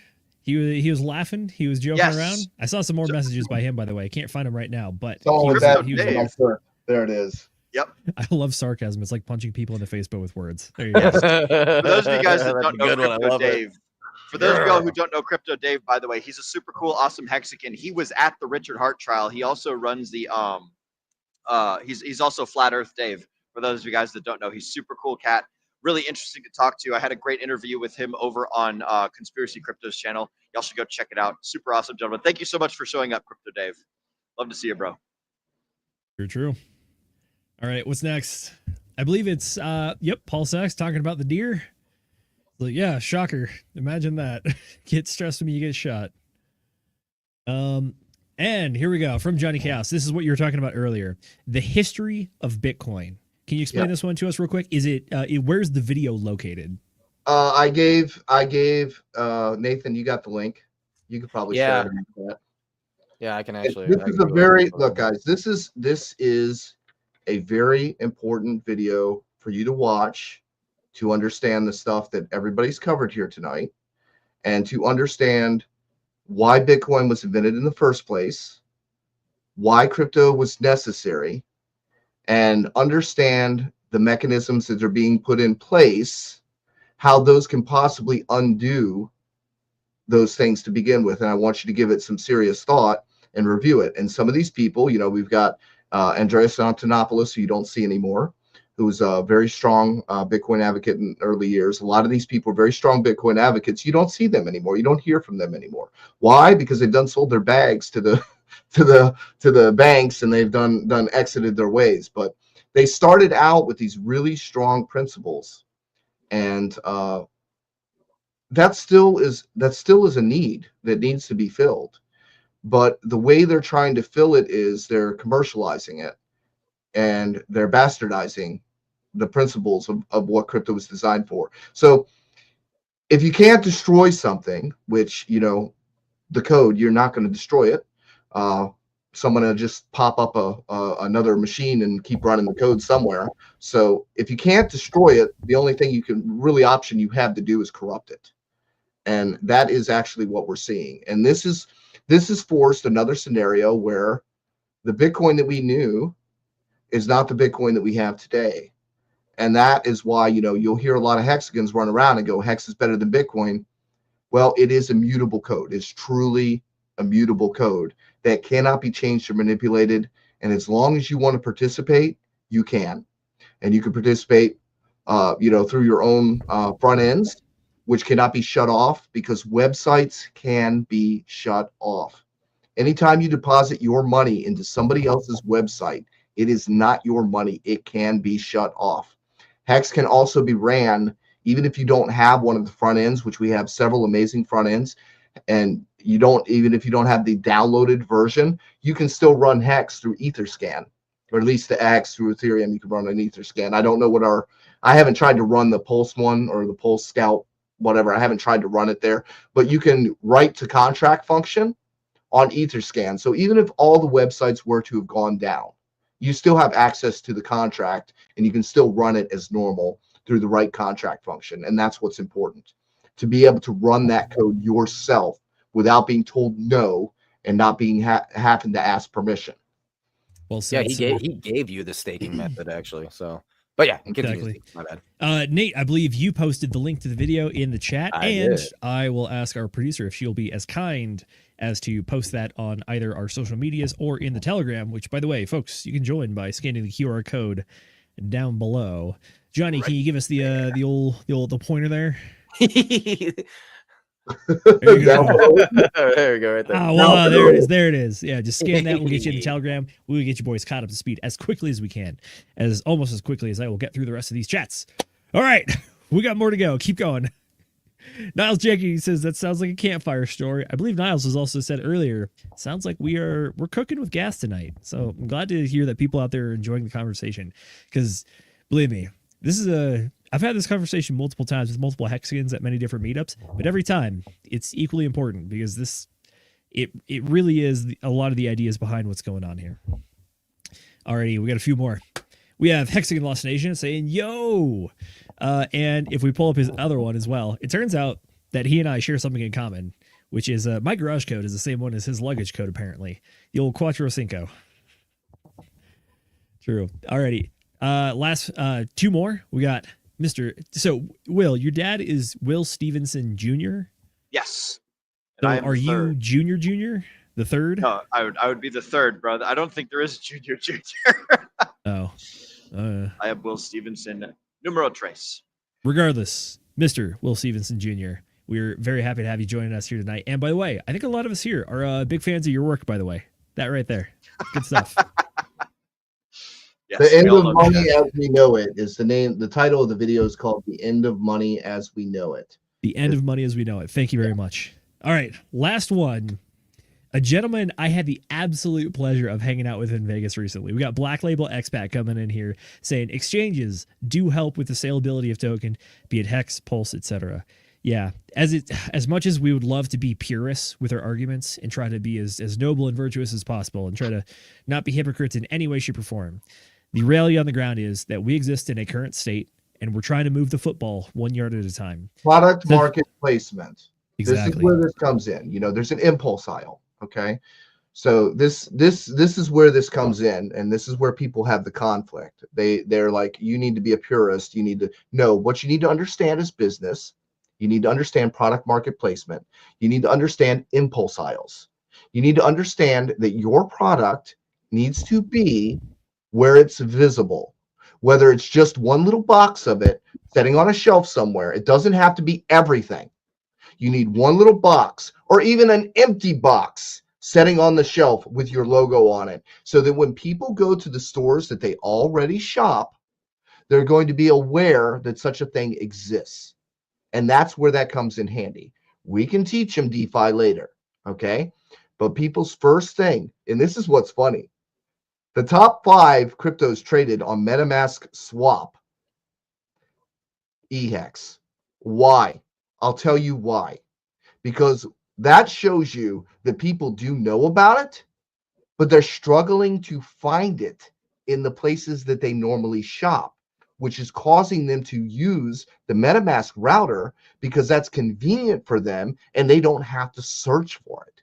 So they're willing to pay extreme fees, okay, that they're not aware of, that you pay extra fees when you do that.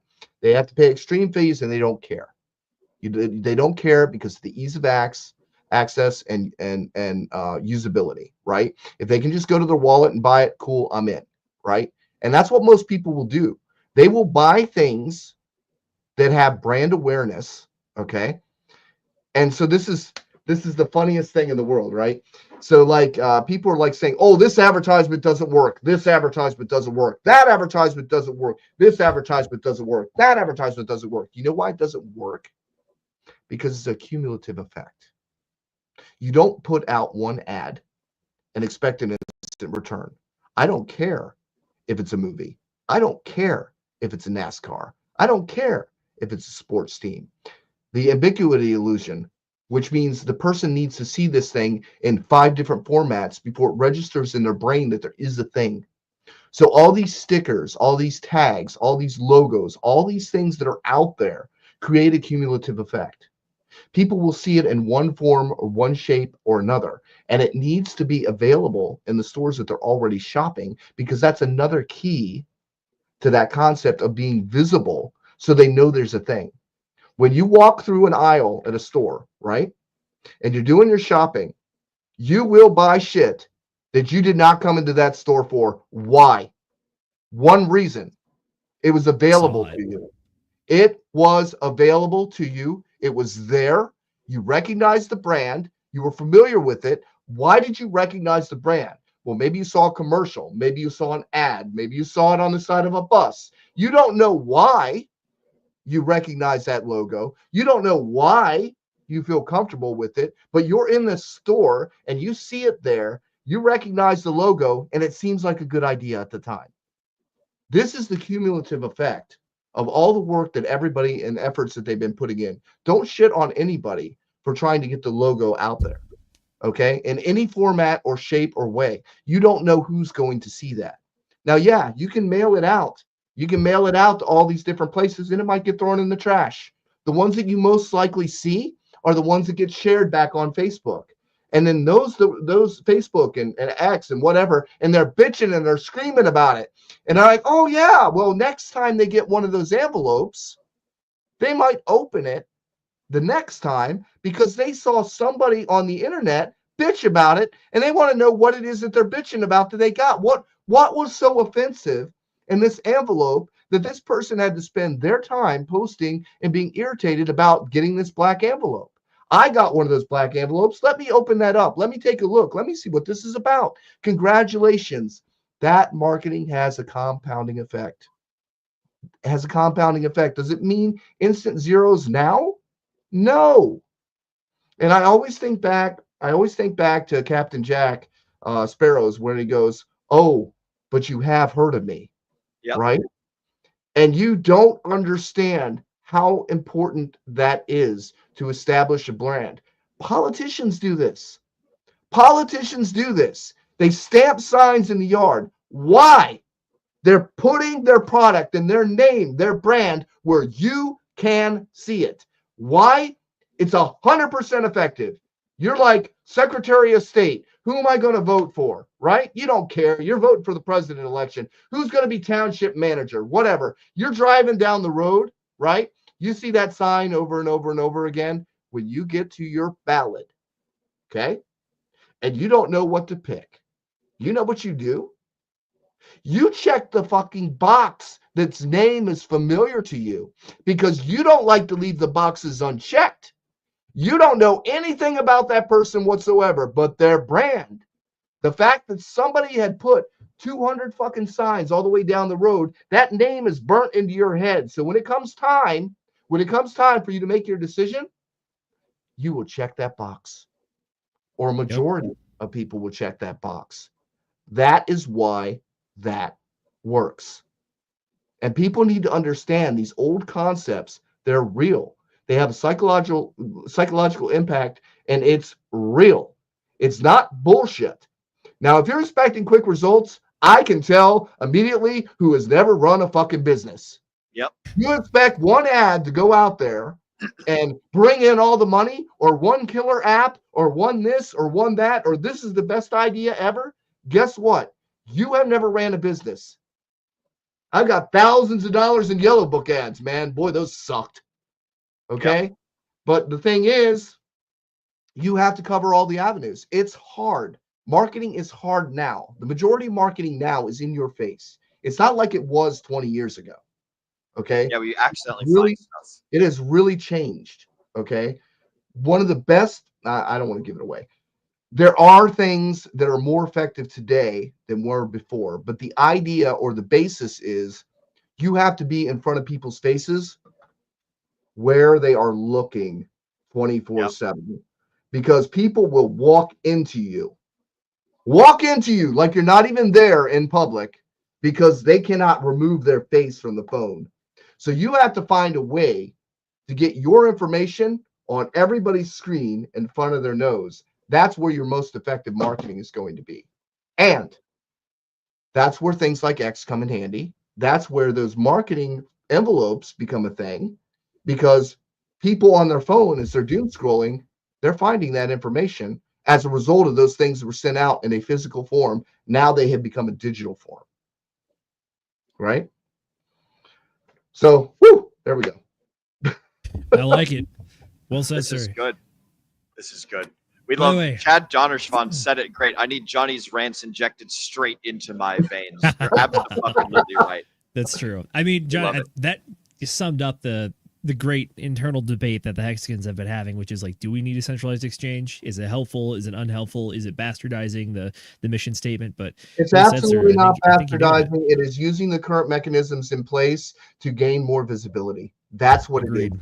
It is utilizing the channels and tracks that are in place to gain visibility. You do not have to store your crypto there. It could be an empty box, but we do want our logo in their impulse section. Yeah, we definitely do want that. Not only that too, but the centralized exchanges do need to actually buy the asset. They need to buy it the known damn And self. hold But it. what they do, this is even funnier. You know what they actually do? Even when they list you, they open up deposits. Why? Because they're fractionally reserving you right from the start. They don't have the token. They're asking for your community to deposit into their accounts so that they now have coins to trade that they get to collect fees on that they never paid for. Hexicans real quick will shut that down. Second they start Fractional- doing that, we're gonna be like. By the way, "Fuck Johnny, off, bro." this leads me to what we're going to pose as the last question of the night, which is that I want to ask, do you think fractional reserve banking is a bit of a Pandora's box? What I mean by that is that the Federal Reserve, we started off there. Fractional banking is one of the things that is really kind of hollowed out the money supply. Mm-hmm. Fractional reserve banking has followed us even to like the gold ETFs, where you started had the creation of paper gold, and now we're having it. Bitcoin ETFs. Now we're having it with crypto. So theoretically, if it was possible to actually have the on ramps, like I don't know, our friends over at OX Coast, at the end of the day, what's happening is you're still giving someone money in exchange for a thing happening on chain. It seems like the link that we're unable to cross here is that there's always some sort of trust, or you always have to have some sort of trust somewhere between the old existing systems, aka the thing that we get paid in US dollars or wherever you're locally located, and then changing that into crypto. Because once you're in crypto, if you're doing DeFi and you're doing self-custody, you actually do own and possess your own keys, which gives you access to the chain that you're on and shows the ownership. Are we always going to keep running into this problem where there will always be the temptation to do fractional reserve banking? So this comes down to education. All right. Peer-to-peer transactions are the way to get around, so you don't actually have to leave the crypto space, right? Right now, the crypto space primarily, and you guys know it, it's transitional, right? People enter crypto to make more dollars so that they can exploit out to their bank account for more dollars. They're not trying to make more crypto, right? This is the important part of Hex. If you're trying to make more crypto, then Hex allows you to make more crypto, to participate, to be a participant and not just a consumer, right? But people view crypto as, let me buy the thing that goes up, let me extract the value, and then move that into my bank account. They're not trying to be crypto. They're just trying to extract value, right? So the true crypto people are trying to build their crypto position because you can go get a job and make more money. You can't make more crypto unless it has to do with the code, or you have to buy that crypto, right? So there are very limited things or limited abilities to make your own crypto, right? Hex being one of those things that allows you to participate. So there aren't a lot of those things. That's where you kind of cross that line, right? You have to realize, am I in crypto to cash out and move back to the fiat system? Or do I believe in this crypto system that I want to make more crypto and then take out money as I need it? And that's my savings account, right? So it's a different mindset. And of course, we have years and years of training buy now, pay later. We've got the credit card system, right? We've got the fractional reserve system where we trust our bankers, and then we call somebody up on the phone and yell at them if they shut off our accounts, right? So that's what people are used to. So it's really a very big step to take something that we've been programmed to since high school and, not told really how money works. And there are big changes happening right now. Jerome Powell has come out on stage and he goes, well, we've been accused of making money out of thin air. Well, maybe we do, but we're the government. Literally, yes. What a magic explanation. That hit like, nobody caught that. Nobody understand that. Crypto people understood this, right? We all understood this very clear. That is a total omission. Yes. All they do is they call up their buddy and say, add a 0 to that account. And that's all they do. We work for the money. They just add zeros. Don't let them do that to the crypto system. Okay? Don't let them do that to your crypto system. Don't let them charge you to move zeros on an imaginary account when they're literally just sitting there with the coins on the side. Be responsible for your own transactions. Be in control of your money. You shouldn't have to ask for permission. And when you reach that stage, then you understand your objective here is actually to make more crypto. I understand everybody wants to make money. I get that. Okay, guys? I get that so much. It's so frustrating when you're trying to explain this to people like, no, I just want my money now. Well, you're not ready for crypto yet. You're not ready for crypto yet. If you're kind of in that mindset, you have to understand that you're being lied to, you're being cheated, you're being charged fees for things that they aren't even doing. They're charging you for a service that doesn't actually exist. It's all fictional. It's all made up shit. All of it. You think crypto's made up shit? The fiat system is the biggest bunch of bullshit you've ever heard. They tax you on it, so they get it back. After they give it to you for you working for it. You work for it, they give it to you, and then they tax you back on half of it. And literally, they just create zeros and hand it out to all their friends for black projects and whatever. It's like so ridiculous. That's fair. I mean, looking at the system now, it feels like the common occurrence throughout human history is that we always find a way to screw something up. We always find that's what it is. We always find a way to we get a completely self-sovereign system, and then we try, no, let's convert that back to the same system. It's meet the old boss, meet the new boss, same as the old boss scenario. We are looking. People don't have self-sovereignty. They have dependency. They depend on them. We're raised to be dependent. That's what we're raised to be. We're raised to be dependent. The thought of self-sovereignty and self-responsibility is a horrific concept. Oh my God, I don't want to be responsible. Don't let me take responsibility. Oh, I'll screw it up. Somebody. Oh, you'll hold it for me. Oh, thank you. Oh, thank you for holding it for me. I would have totally screwed that up. And that's how we're raised. It's scary, but they're already in our head.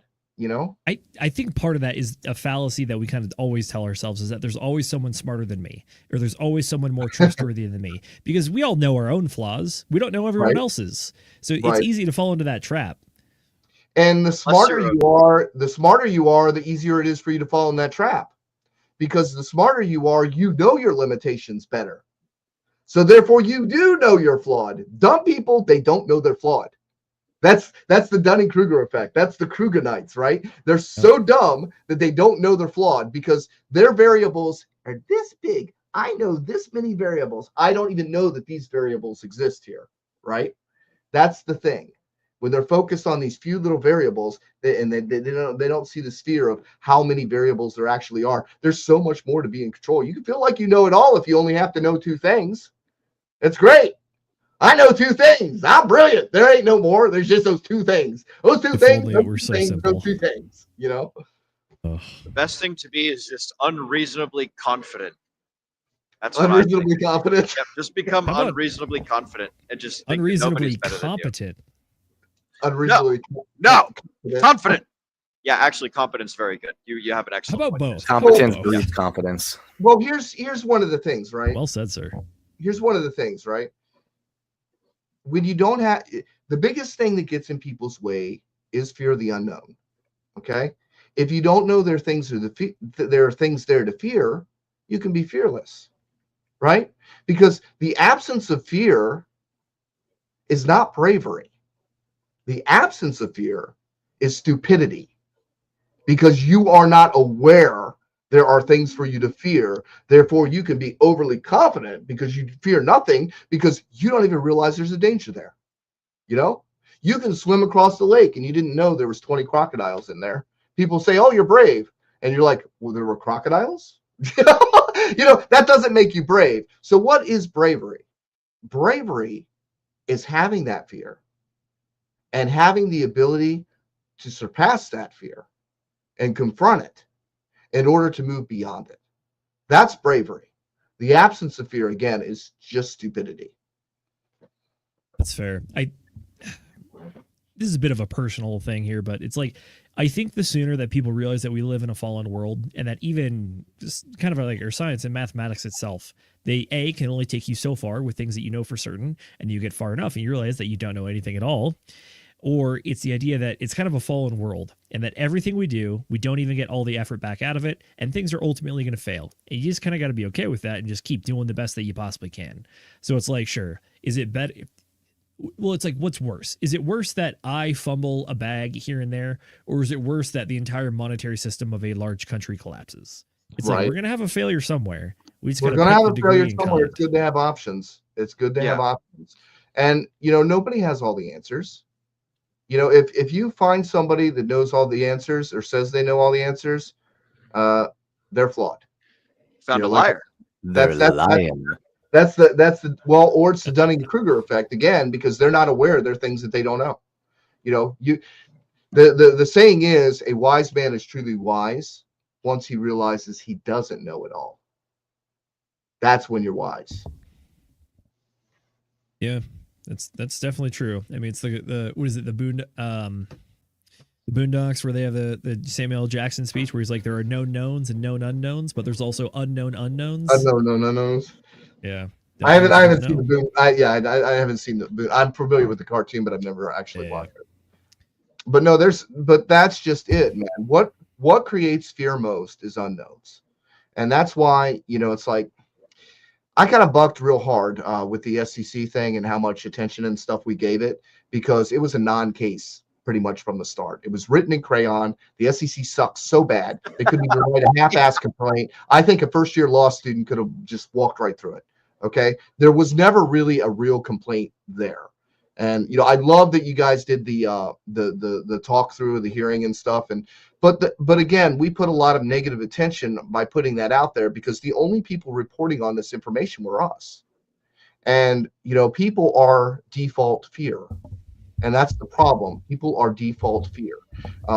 When they are uncertain, a lot of people have had bad experiences with courts or judgments or whatever, right? So immediately when you hear, okay, well, there's a problem, they're like, oh shit, and they get all worked up, right? And that's just the natural condition of people, their default fear. If they don't understand something, they're immediately thinking of fear, and that's healthy. I'm going to tell you guys something. Fear is healthy. Fear is the thing that kept you sticking your head out from a cave and getting it bit off by a Tyrannosaurus Rex. We would not be on this planet if it weren't for fear. Okay? So that fear is a very healthy thing. It's a survival thing. However, you have to know when to shut it off. You have to know when to say, hey, let this shit play out. What's the alternative? What's the alternative? If you're already feeling hopeless, what you gonna, what's the point of quitting at that point? If you're already feeling hopeless, if there's no hope anyway, let it ride. What do you got to lose at that point? You're really gonna get broke and a quitter? Less hope. You're already hopeless. Let that shit ride. It works out. It really does. The only way to guarantee failure is to fucking quit. You don't actually lose money until you press the sell button. Step away from the sell button. Step away from the Which, by the way, Johnny, you're 100% correct. And here's one of the most important things that people really don't understand is that even when you're feeling fearful and perhaps you're like, oh, I need to change something up, I need to go sell, right? That's when it's important to have a group of people around you that can help keep you level-headed. And I can tell you right now that if you need to click or you need to get into our Telegram, because that is exactly what we do basically on a daily. Sometimes people come in there and literally say, oh, you know what? I can't take it anymore. Pulse chain is still down. Hex is still down. I think I'm just leaving. This is all a scam. And the majority of us walk in and say, whoa, wait a minute. Here, let's walk through this one real quick. And by the time we're done, they got hope again, So you need to get into our Telegram, pull out your phone, scan that QR code. What are you guys waiting for? We are one of the best communities. I would say we are the best community in all of crypto, 100%. For sure. Anybody your seed words. Dear God, 100%. Your seed words are between you and God, or whatever. I will say, I'm gonna offer the flip side of the coin to Nate's thing. When I see people come in and they're acting scared, they're acting bitchy, I tell them to sell. It's like, yeah, get your hands out of my precious coins. I don't want your weak ass in here with me. And guys, that's one of the things. I used to do those demos with like the diamonds, and I used to say, imagine if people don't realize what a position they're in. Okay, and imagine if you were in a small village and there was this waterfall that just brought diamonds down from the mountains, and the villagers in that area are used to those diamonds. Those diamonds have absolutely no value to them because it's no different for them to reach in that water and pull out a handful of diamonds like they were pebbles. All right. So they're not going to value them, but I'll tell you who will. The pirates. Yep. The pirates will value them. The pirates will come in and they will gank all your shit because they understand the value better than they do. And they won't even know why these pirates are raiding their village and killing them because you know what? They didn't appreciate what they had. Because they're literally like, what? Pebbles? Just take the pebbles, man. Leave us alone. There's plenty of pebbles. They just come down from the mountains. So just because you're holding something right now that you don't perceive as being valuable, maybe it's not valuable yet because not enough people are aware about it or find it useful or have a use for it yet. That's what it comes down to. You're in a position where you have plenty. And you're looking at your giant bags of millions of this and millions of that. You're going, it ain't worth nothing because I got a million of it. The market doesn't know what you paid. The market doesn't care what you paid. You don't know that you've got a deal because it doesn't seem like anybody wants it. And I talk about this all the time that like there was a time where I could buy like all these magic cards off the shelf. I see this vision in my head. And I can't get rid of it, and I can't shake it. And I still talk about it to this day that $1,600 could have got me all of these boxes of cards, and like one pack of those cards is worth like $5,000 today. And it hurts me so deeply that I just can't shake it from my head because here I saw all these cards, and I'm like, who's gonna buy that? Who's gonna buy this stupid game? This is just something me and my friends play. Nobody cares. Everybody thinks we're a bunch of weirdos. No, this is never gonna catch on. Well, hold on. And guess what? That game was Magic the Gathering. And guess what? Insane how quickly those 40 boxes just went poof overnight. Well, but Johnny, there's a flip side to that because sometimes you'll find a whole bunch of foam that people don't give a shit about at an auction. And then you'll buy some foam and then you'll make some awesome shit and you'll sell this foam for like an excellent profit. So like you're gonna have these losses, you're gonna have these wins. You don't know what the future holds. Yeah, we can look at the past with our 2020 goggles and see like, oh yeah, life is terrible sometimes, life is awesome sometimes. And it's just like, it's you gotta I don't know, maybe I'm not gonna recommend people do psychedelics, but like find nirvana somehow.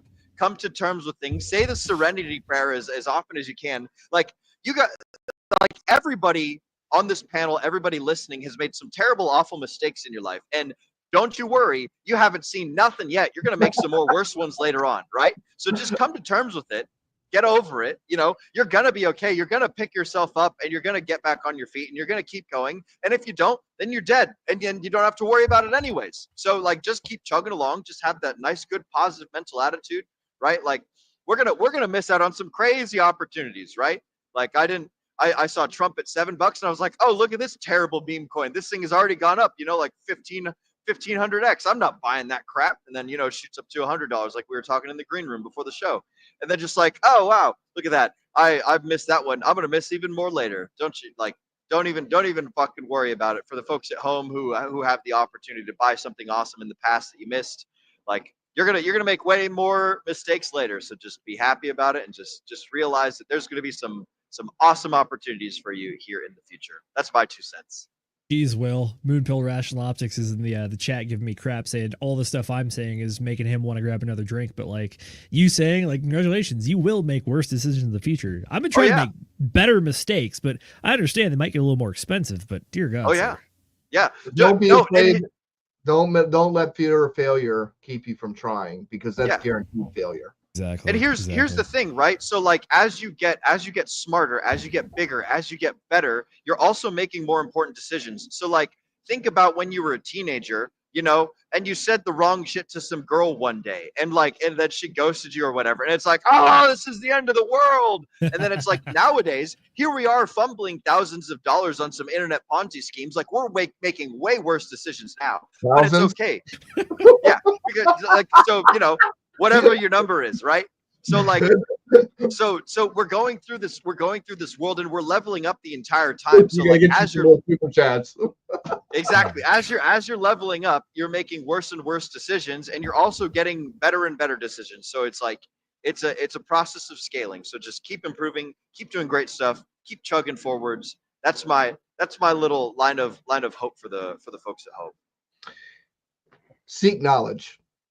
Seek education, seek information, be hungry for that information. Don't react, absorb, and then contemplate.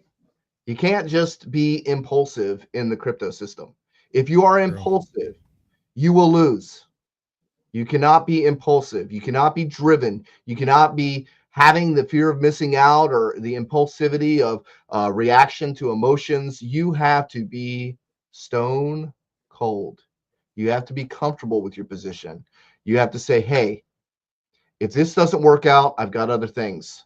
Okay? You really do. You can't just we lost Will. Yeah. I was literally about to ask Will about the OODA loop. So you're talking about is like, you gotta don't be emotional, actually look at your surroundings and figure it out. So we'll get Will back in here, but I like my backyard when it was fall. That looked so much better than all the snow I got right now. Oh gosh, Will, I missed for the what Johnny's talking about, making sure that you're making good decisions. What's one tool that might help you make good decisions? So in the Marine Corps, in the military in general, we all have this tool, right? And I'm just using this as an example, right? This is a tape measure. On this tape measure, there's a whole bunch of little section things. Imagine this is like your sequence of events in time, right?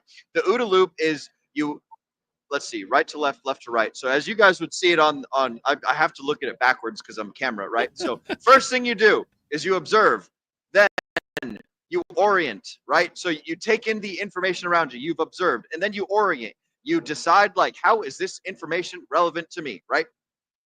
And then you observe, orient, decide, act, right? So after you've oriented and you figured out how the information is relevant, then you make a decision based on all that stuff, and then you take action. And what that does is that brings you back into a fucking circle, and you just keep going through this circular process of making the OODA loop over and over and over again, where now that you've taken action, you've changed everything that's around you, and now you need to observe it all over again. Then you need to orient yourself to this new information. You need to decide based on the new stuff that's happening, and then you take action, and you just go through this process over and over and over again. So that's my little. Okay, so that's really cool, and I've learned something new. But whenever you guys were talking about that, because this is not the first time I've heard it, I was literally just thinking of like noodles, like Asian noodles or something. Yeah, the OODA loop. Yeah, and that's why it's sticky, is because it's memorable. So me bringing out a tape measure and showing you guys a literal circle of the OODA loop, going through the process, like that'll hopefully help, remember it some more. It reminds me of heavy metal. Hey man, when you're high, your perception's fucked up. So you just gotta roll with it. Yep. Whoa, that's so fun. Hey man, when you got the FOMO and you got the emotions, your perception's fucked up. So you need to kind of sit back and relax. Yep. And think about it before you act. So you start buying those green candles and selling those red candles, and you're fucked.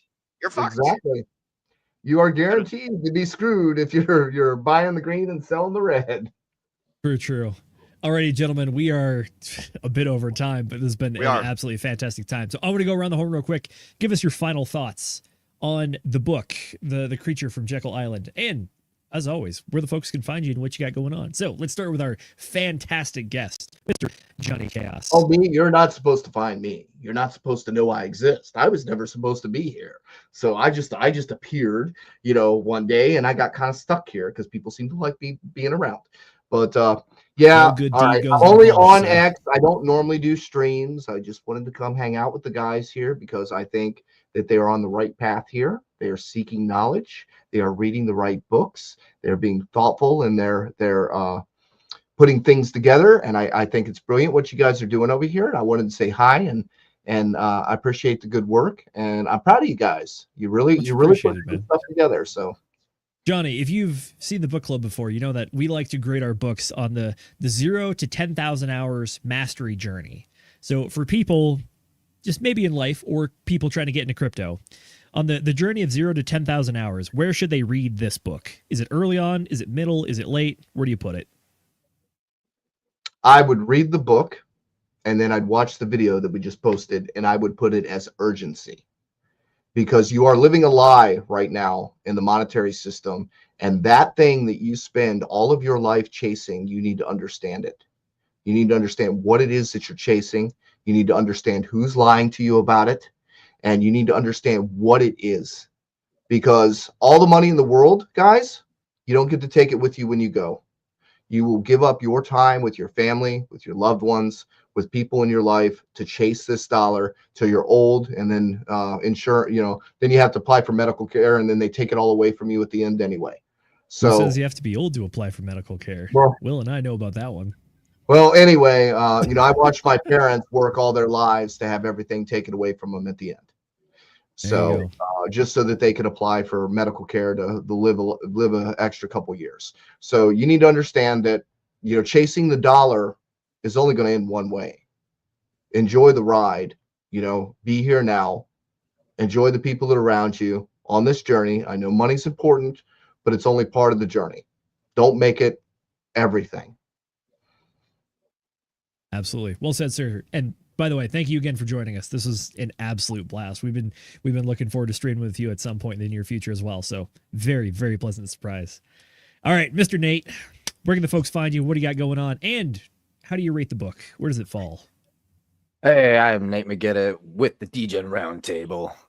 And you know what? Personally, I'm 100% with you, Johnny Degen, because I do believe that you need to understand where you're at first before you start deciding on, hey, yeah, I'm going to go hop into crypto. Why? Because number go up? Sure. Then as soon as you get wrecked, okay, well, I can make money here. But why is it that people are always screaming at me that this is what crypto's all about? Read this book, understand the scam, the greatest scam in human history, and why you're a part of it. So, yeah, I absolutely think that this should be one of your first books to read. With that being said, I have a couple of videos I'm going to be editing as soon as I'm off of here. In fact, we had somebody in our Telegram group. Again, I've been kind of spamming this, I know, but get in there. And he asked a very, very good question about, the sentiment on Pulse. And I made kind of a comparison about how Hex started off before it did its mega god pump. So I think what I'm going to do is I'm going to make a video as soon as I get off as a response to him, instead of just going through a whole bunch of texts. And I think that might be better. And I will put that live as well on my channel, which will be The Ascending Man. So with that being said, it's just my personal brand. Yeah, Will, where can the people find you? And what's going on? What's next? So the folks at home, you guys can find all of my socials off of the Pulse domain linktree will.pls.fyi. That is where my Twitter, X, Facebook, Instagram, Telegram, all that stuff is posted. You can find me anywhere. Feel free to reach out to me on any one of those platforms. That's where all of my stuff can be found.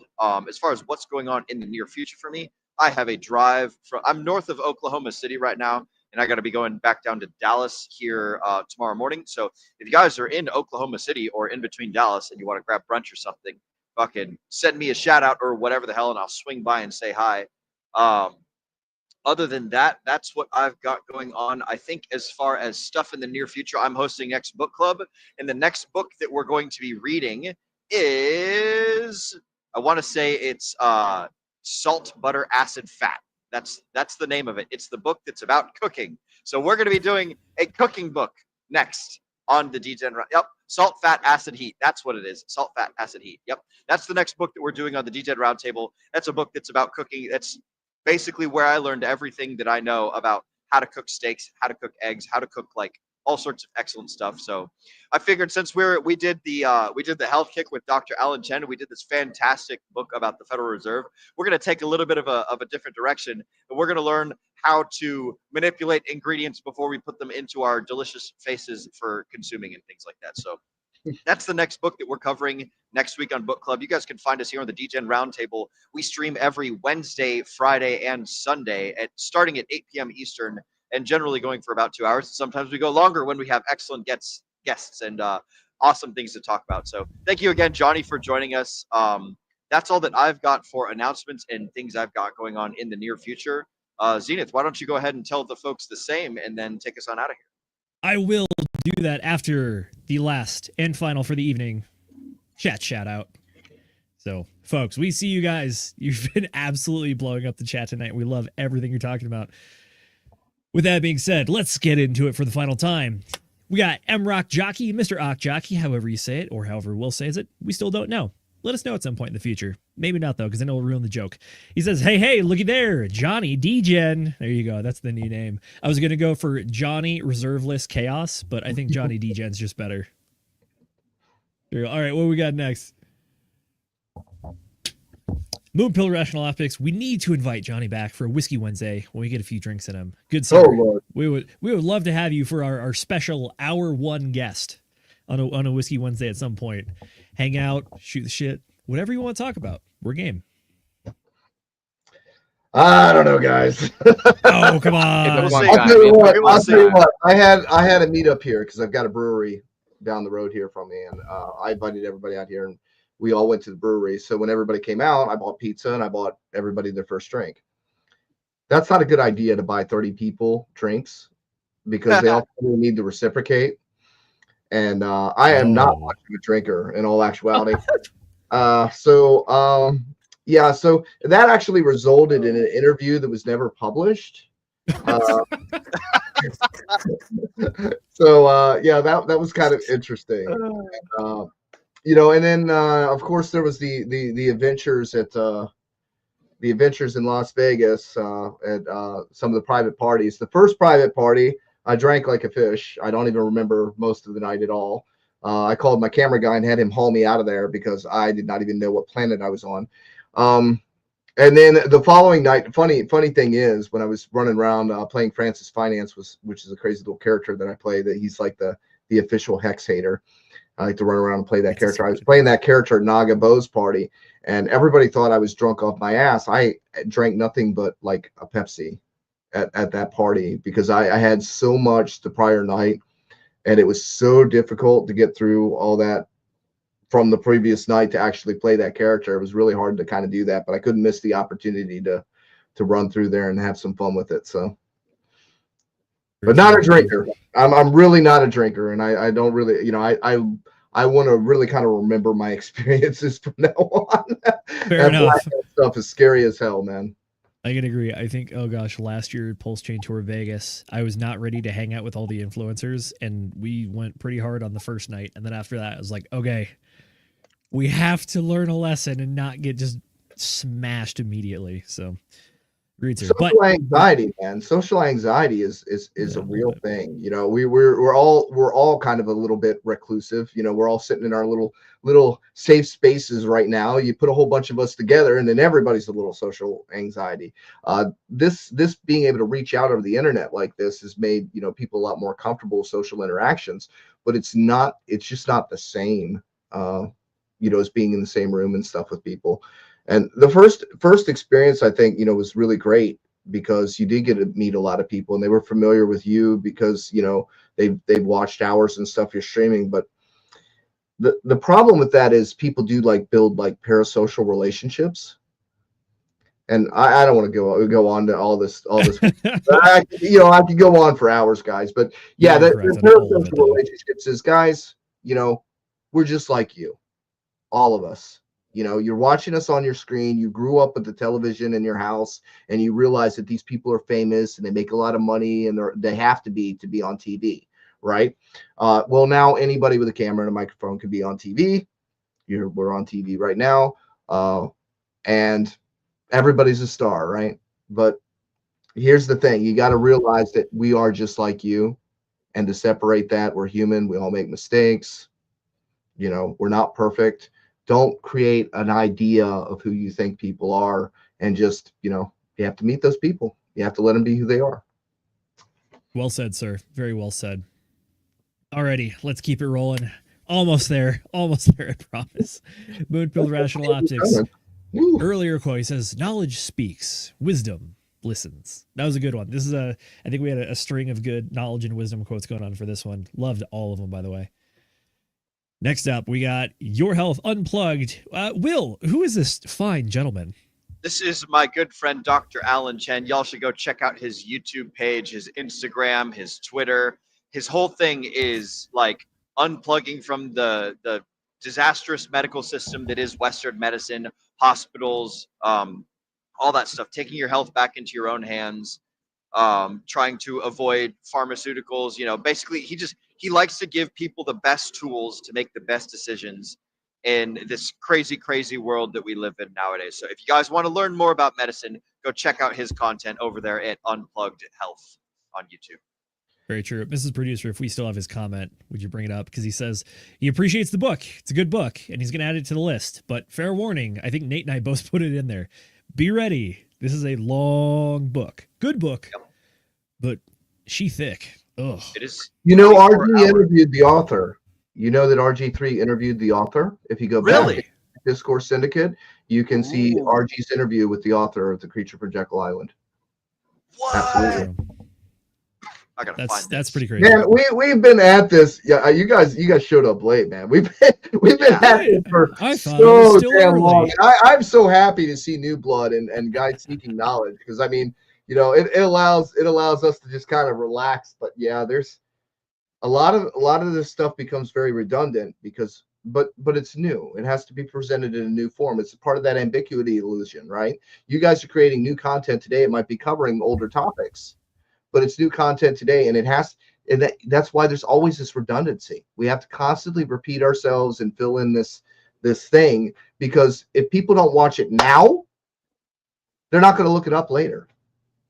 Go look at Bitcoin 2011. Okay, go back and look at the old videos. Bitcoin 2011. We got hexagons to get more views than that has. The old video with Andreas Antonopoulos talking to an empty room. It's Bitcoin Conference 2011. You can look at the number of views. It's pathetic. It's that old. It was posted then.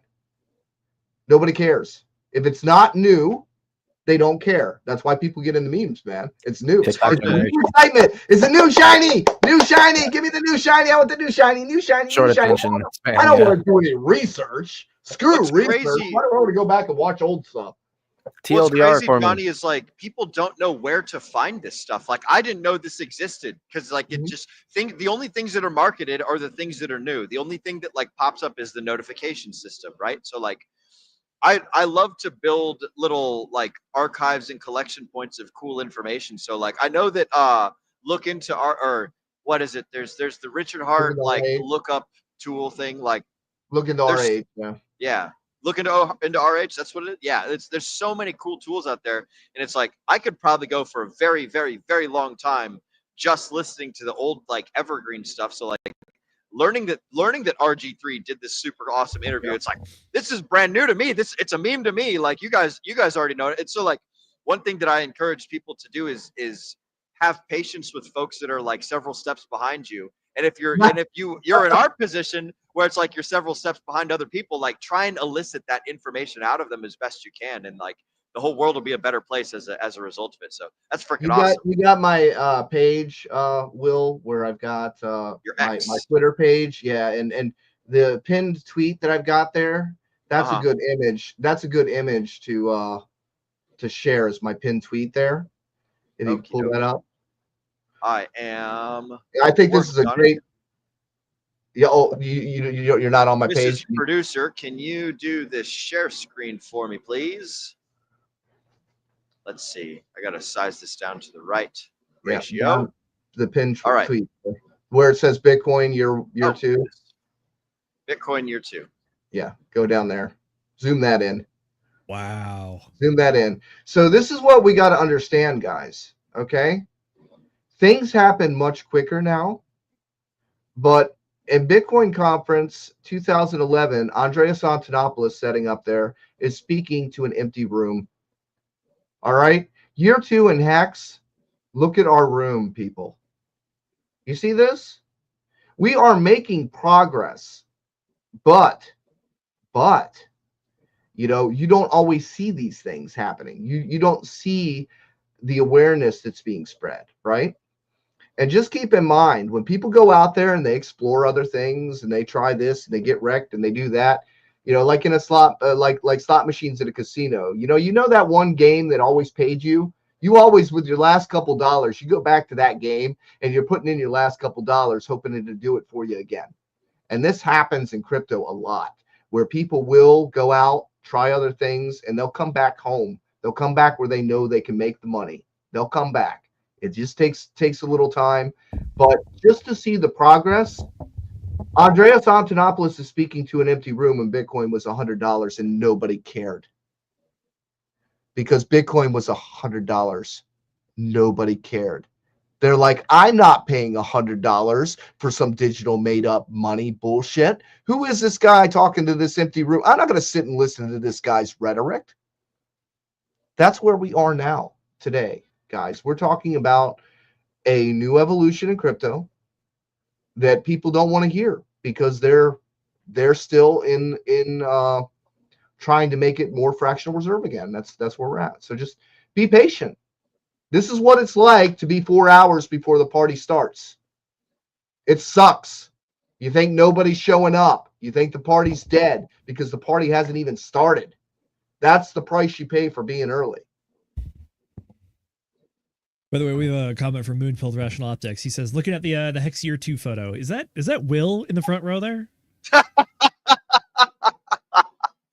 I didn't know about Hex in year 2, man. I learned about Hex in around day 1000. I wish that was me.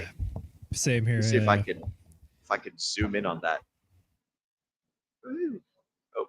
Sorry, we just see a bald, tan man who appears to be wearing a nice shirt and has some facial hair. So we just assume it's our good friend here. You can tell that it's not me because he's not wearing a Bad Idea t-shirt. Dead giveaway. There it is. Yeah, of course, that's what it is. That's it. 600 tickets sold, and not everybody's in the room. I mean, there was like 600 tickets. I mean, it's beautiful. You can go to Hex.photos, and you can pull up all the pictures from the event. You know, we had all the ladies get their pictures taken together and stuff too, to show how many ladies we actually have in crypto.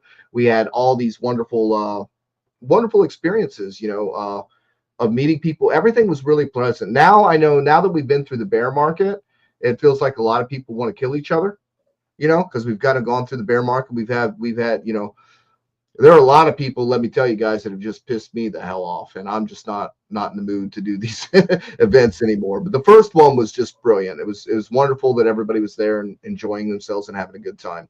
It's the convention photos up top there. They say Las Vegas. If you go into the one that says Las Vegas. This one right here? Oh, wait, no. Where they're sitting on the car there, I think. That's the road trip. Hang on. Show me the photos. There we go. Yeah.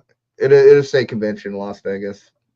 Beautiful. There's a lot of stuff from just meetups. Expo it's great that the community could just get together and have all these different meetups and stuff. So these are real people. You know, we're constantly accused of being bots and stuff, but these are real people. And you know, Aubrey de Grey. Yeah. Oh shoot! No way. Yeah, look at that. Wow. That's a tall motherfucker. Jesus Christ, he is towering over everybody. Yeah. That's a weird thing, but we have some like tall Hexicans. Oh yeah. Oh god, yeah. I met a dude in Illinois, what was it? Not Illinois. It was the New Orleans, 6'9". Yoon? You're talking about Yoon? Huddle Dog is Yoon. 6'9". there are a few there's quite a few 7-foot freaking hexagons, and it's like, wow, you know. Yeah. Not to dox the boys too much here, but I'm pretty sure Charlie, Miguel, Axis, I know all three of them are definitely over 6 foot, and I want to say RH Max is almost like 6'5". Yeah, RH Max, he's tall. Axis is really tall. Brandon and David Feeder, I call them the Ginger Giants, man. They're big too. Those are the Ginger Giants. It's like, hey, man, if I need some bodyguards, I'm taking the Ginger Giants with me. They're my crew. Yeah, look, if we're athletic, we got the height. We might have a pretty good basketball team here, at least for like 3v3s. So like, we'll be all right. And Miguel is like a big bear, man. There's like I shared the video. He came up, he gave me a hug, and then he came back and gave me another hug. And I'm like, God, man, this guy's like a grizzly bear. Freaking huge. Yeah, true. All right, these are excellent photos. While you're scrolling through these, we're gonna keep going with the comments. We're almost there, I swear. We keep getting more. This is awesome. For sure. All right. Last but not least, we have the Herc coming through, posting a bunch of stuff there. He says, Nate, what are you pointing to there? Could it be a QR code of some kind? It might teleport you to a magical place that has excellent alpha and information and some good memes every once in a while, by the way. You mean this code down here? That one right there. There it is. Yeah. happy? Beautiful. Scan the code. You get your There screenshot. Got your Johnny's. endorsement. Now, if you guys screw people, I'm going to put you on blast. You got that, right?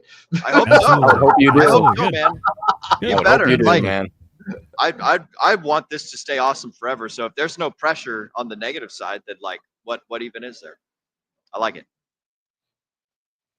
All right. Well, See. keep doing what you guys are doing. True. I think it's my Yes. turn to do the thing. All Yeah, right, folks. Where can the folks find you, and what have you got going on in the near future? All right, folks, you can find me on Instagram and Twitter. Twitter's the main one right now, at Zenith DI. As RH Max likes to, he coined this. He says, my DI stands for Distinguished Investor. It actually stands for Digital Investments, but we're just going to ignore that for now for the fun. Regardless, other than that, we got book club next week. We got Sunday show this week. We got another Wednesday show. I don't know if it's a guest or a Whiskey Wednesday coming up, but it's going to be one of the two. And then outside of that, I got other, I'm doing a lot of stuff. RH Max put on a fantastic stream today. It was myself, Nuclear Herbs, and him. And we're talking about the executive orders coming out and like the first week of the Trump administration being the most pro-crypto government stuff we've ever seen. We broke down a lot of it. We broke down updates on the Richard Hart case and how we think the new stuff factors into that. And I even did a little bit of moon math there at the end with the liquidity calculator saying that if we have X amount of liquidity in Bitcoin, if we create that Bitcoin strategic reserve as we're talking about, oh, that's weird because the calculator says that there's so little Bitcoin on the market available. If you tried to buy it all at once, you would pump the price 2.8 million%. I'll tell you a little something fun. It only takes 27 ETH to make EHEX go up 4x. That's wild. Yeah. So when everybody's thinking that everything's all comfortable, don't get comfortable because the liquidity is so thin. And literally that takes like one dude with 27 ETH coming in and not knowing the difference because he doesn't know any of us exist. That's what that takes. And a matter of fact, they might not even buy it from an exchange. They might just open up their MetaMask and say, hey, what's that Hex thing? Oh, there it is. Click. Boom. 4x. Then you're screwed. You're screwed. And then if we go up a 10x after that, instead of getting a 40x, you're only getting a 10x. True. Those first couple X's are very, very important because it means the difference between getting a 10x or a 40x. Sometimes the difference between getting a 100x and a 400x. Very true. Very true. Already. Yeah. Outside of that, final stream shout out is the Walk the Block Gang. We are covering what is a strategic Bitcoin reserve or a digital asset stockpile. We're going to be covering that at 8 p.m. Eastern time over on the Walk the Block channel. But outside of that, folks, we talked about money. We've talked about the value of money. But we know one thing that always has value is your time. So every time you spend your time here with us, we want to make sure we thank you for it. So if you stuck through a 24-hour audiobook, or you stuck through a 2-hour and 44-minute stream hanging out with us tonight, we know that you guys are in it for the long haul. So thank you very, very much. Outside of that, folks, until we catch you guys next time on Sunday for the Sunday show, I hope that everyone out there continues to degen responsibly.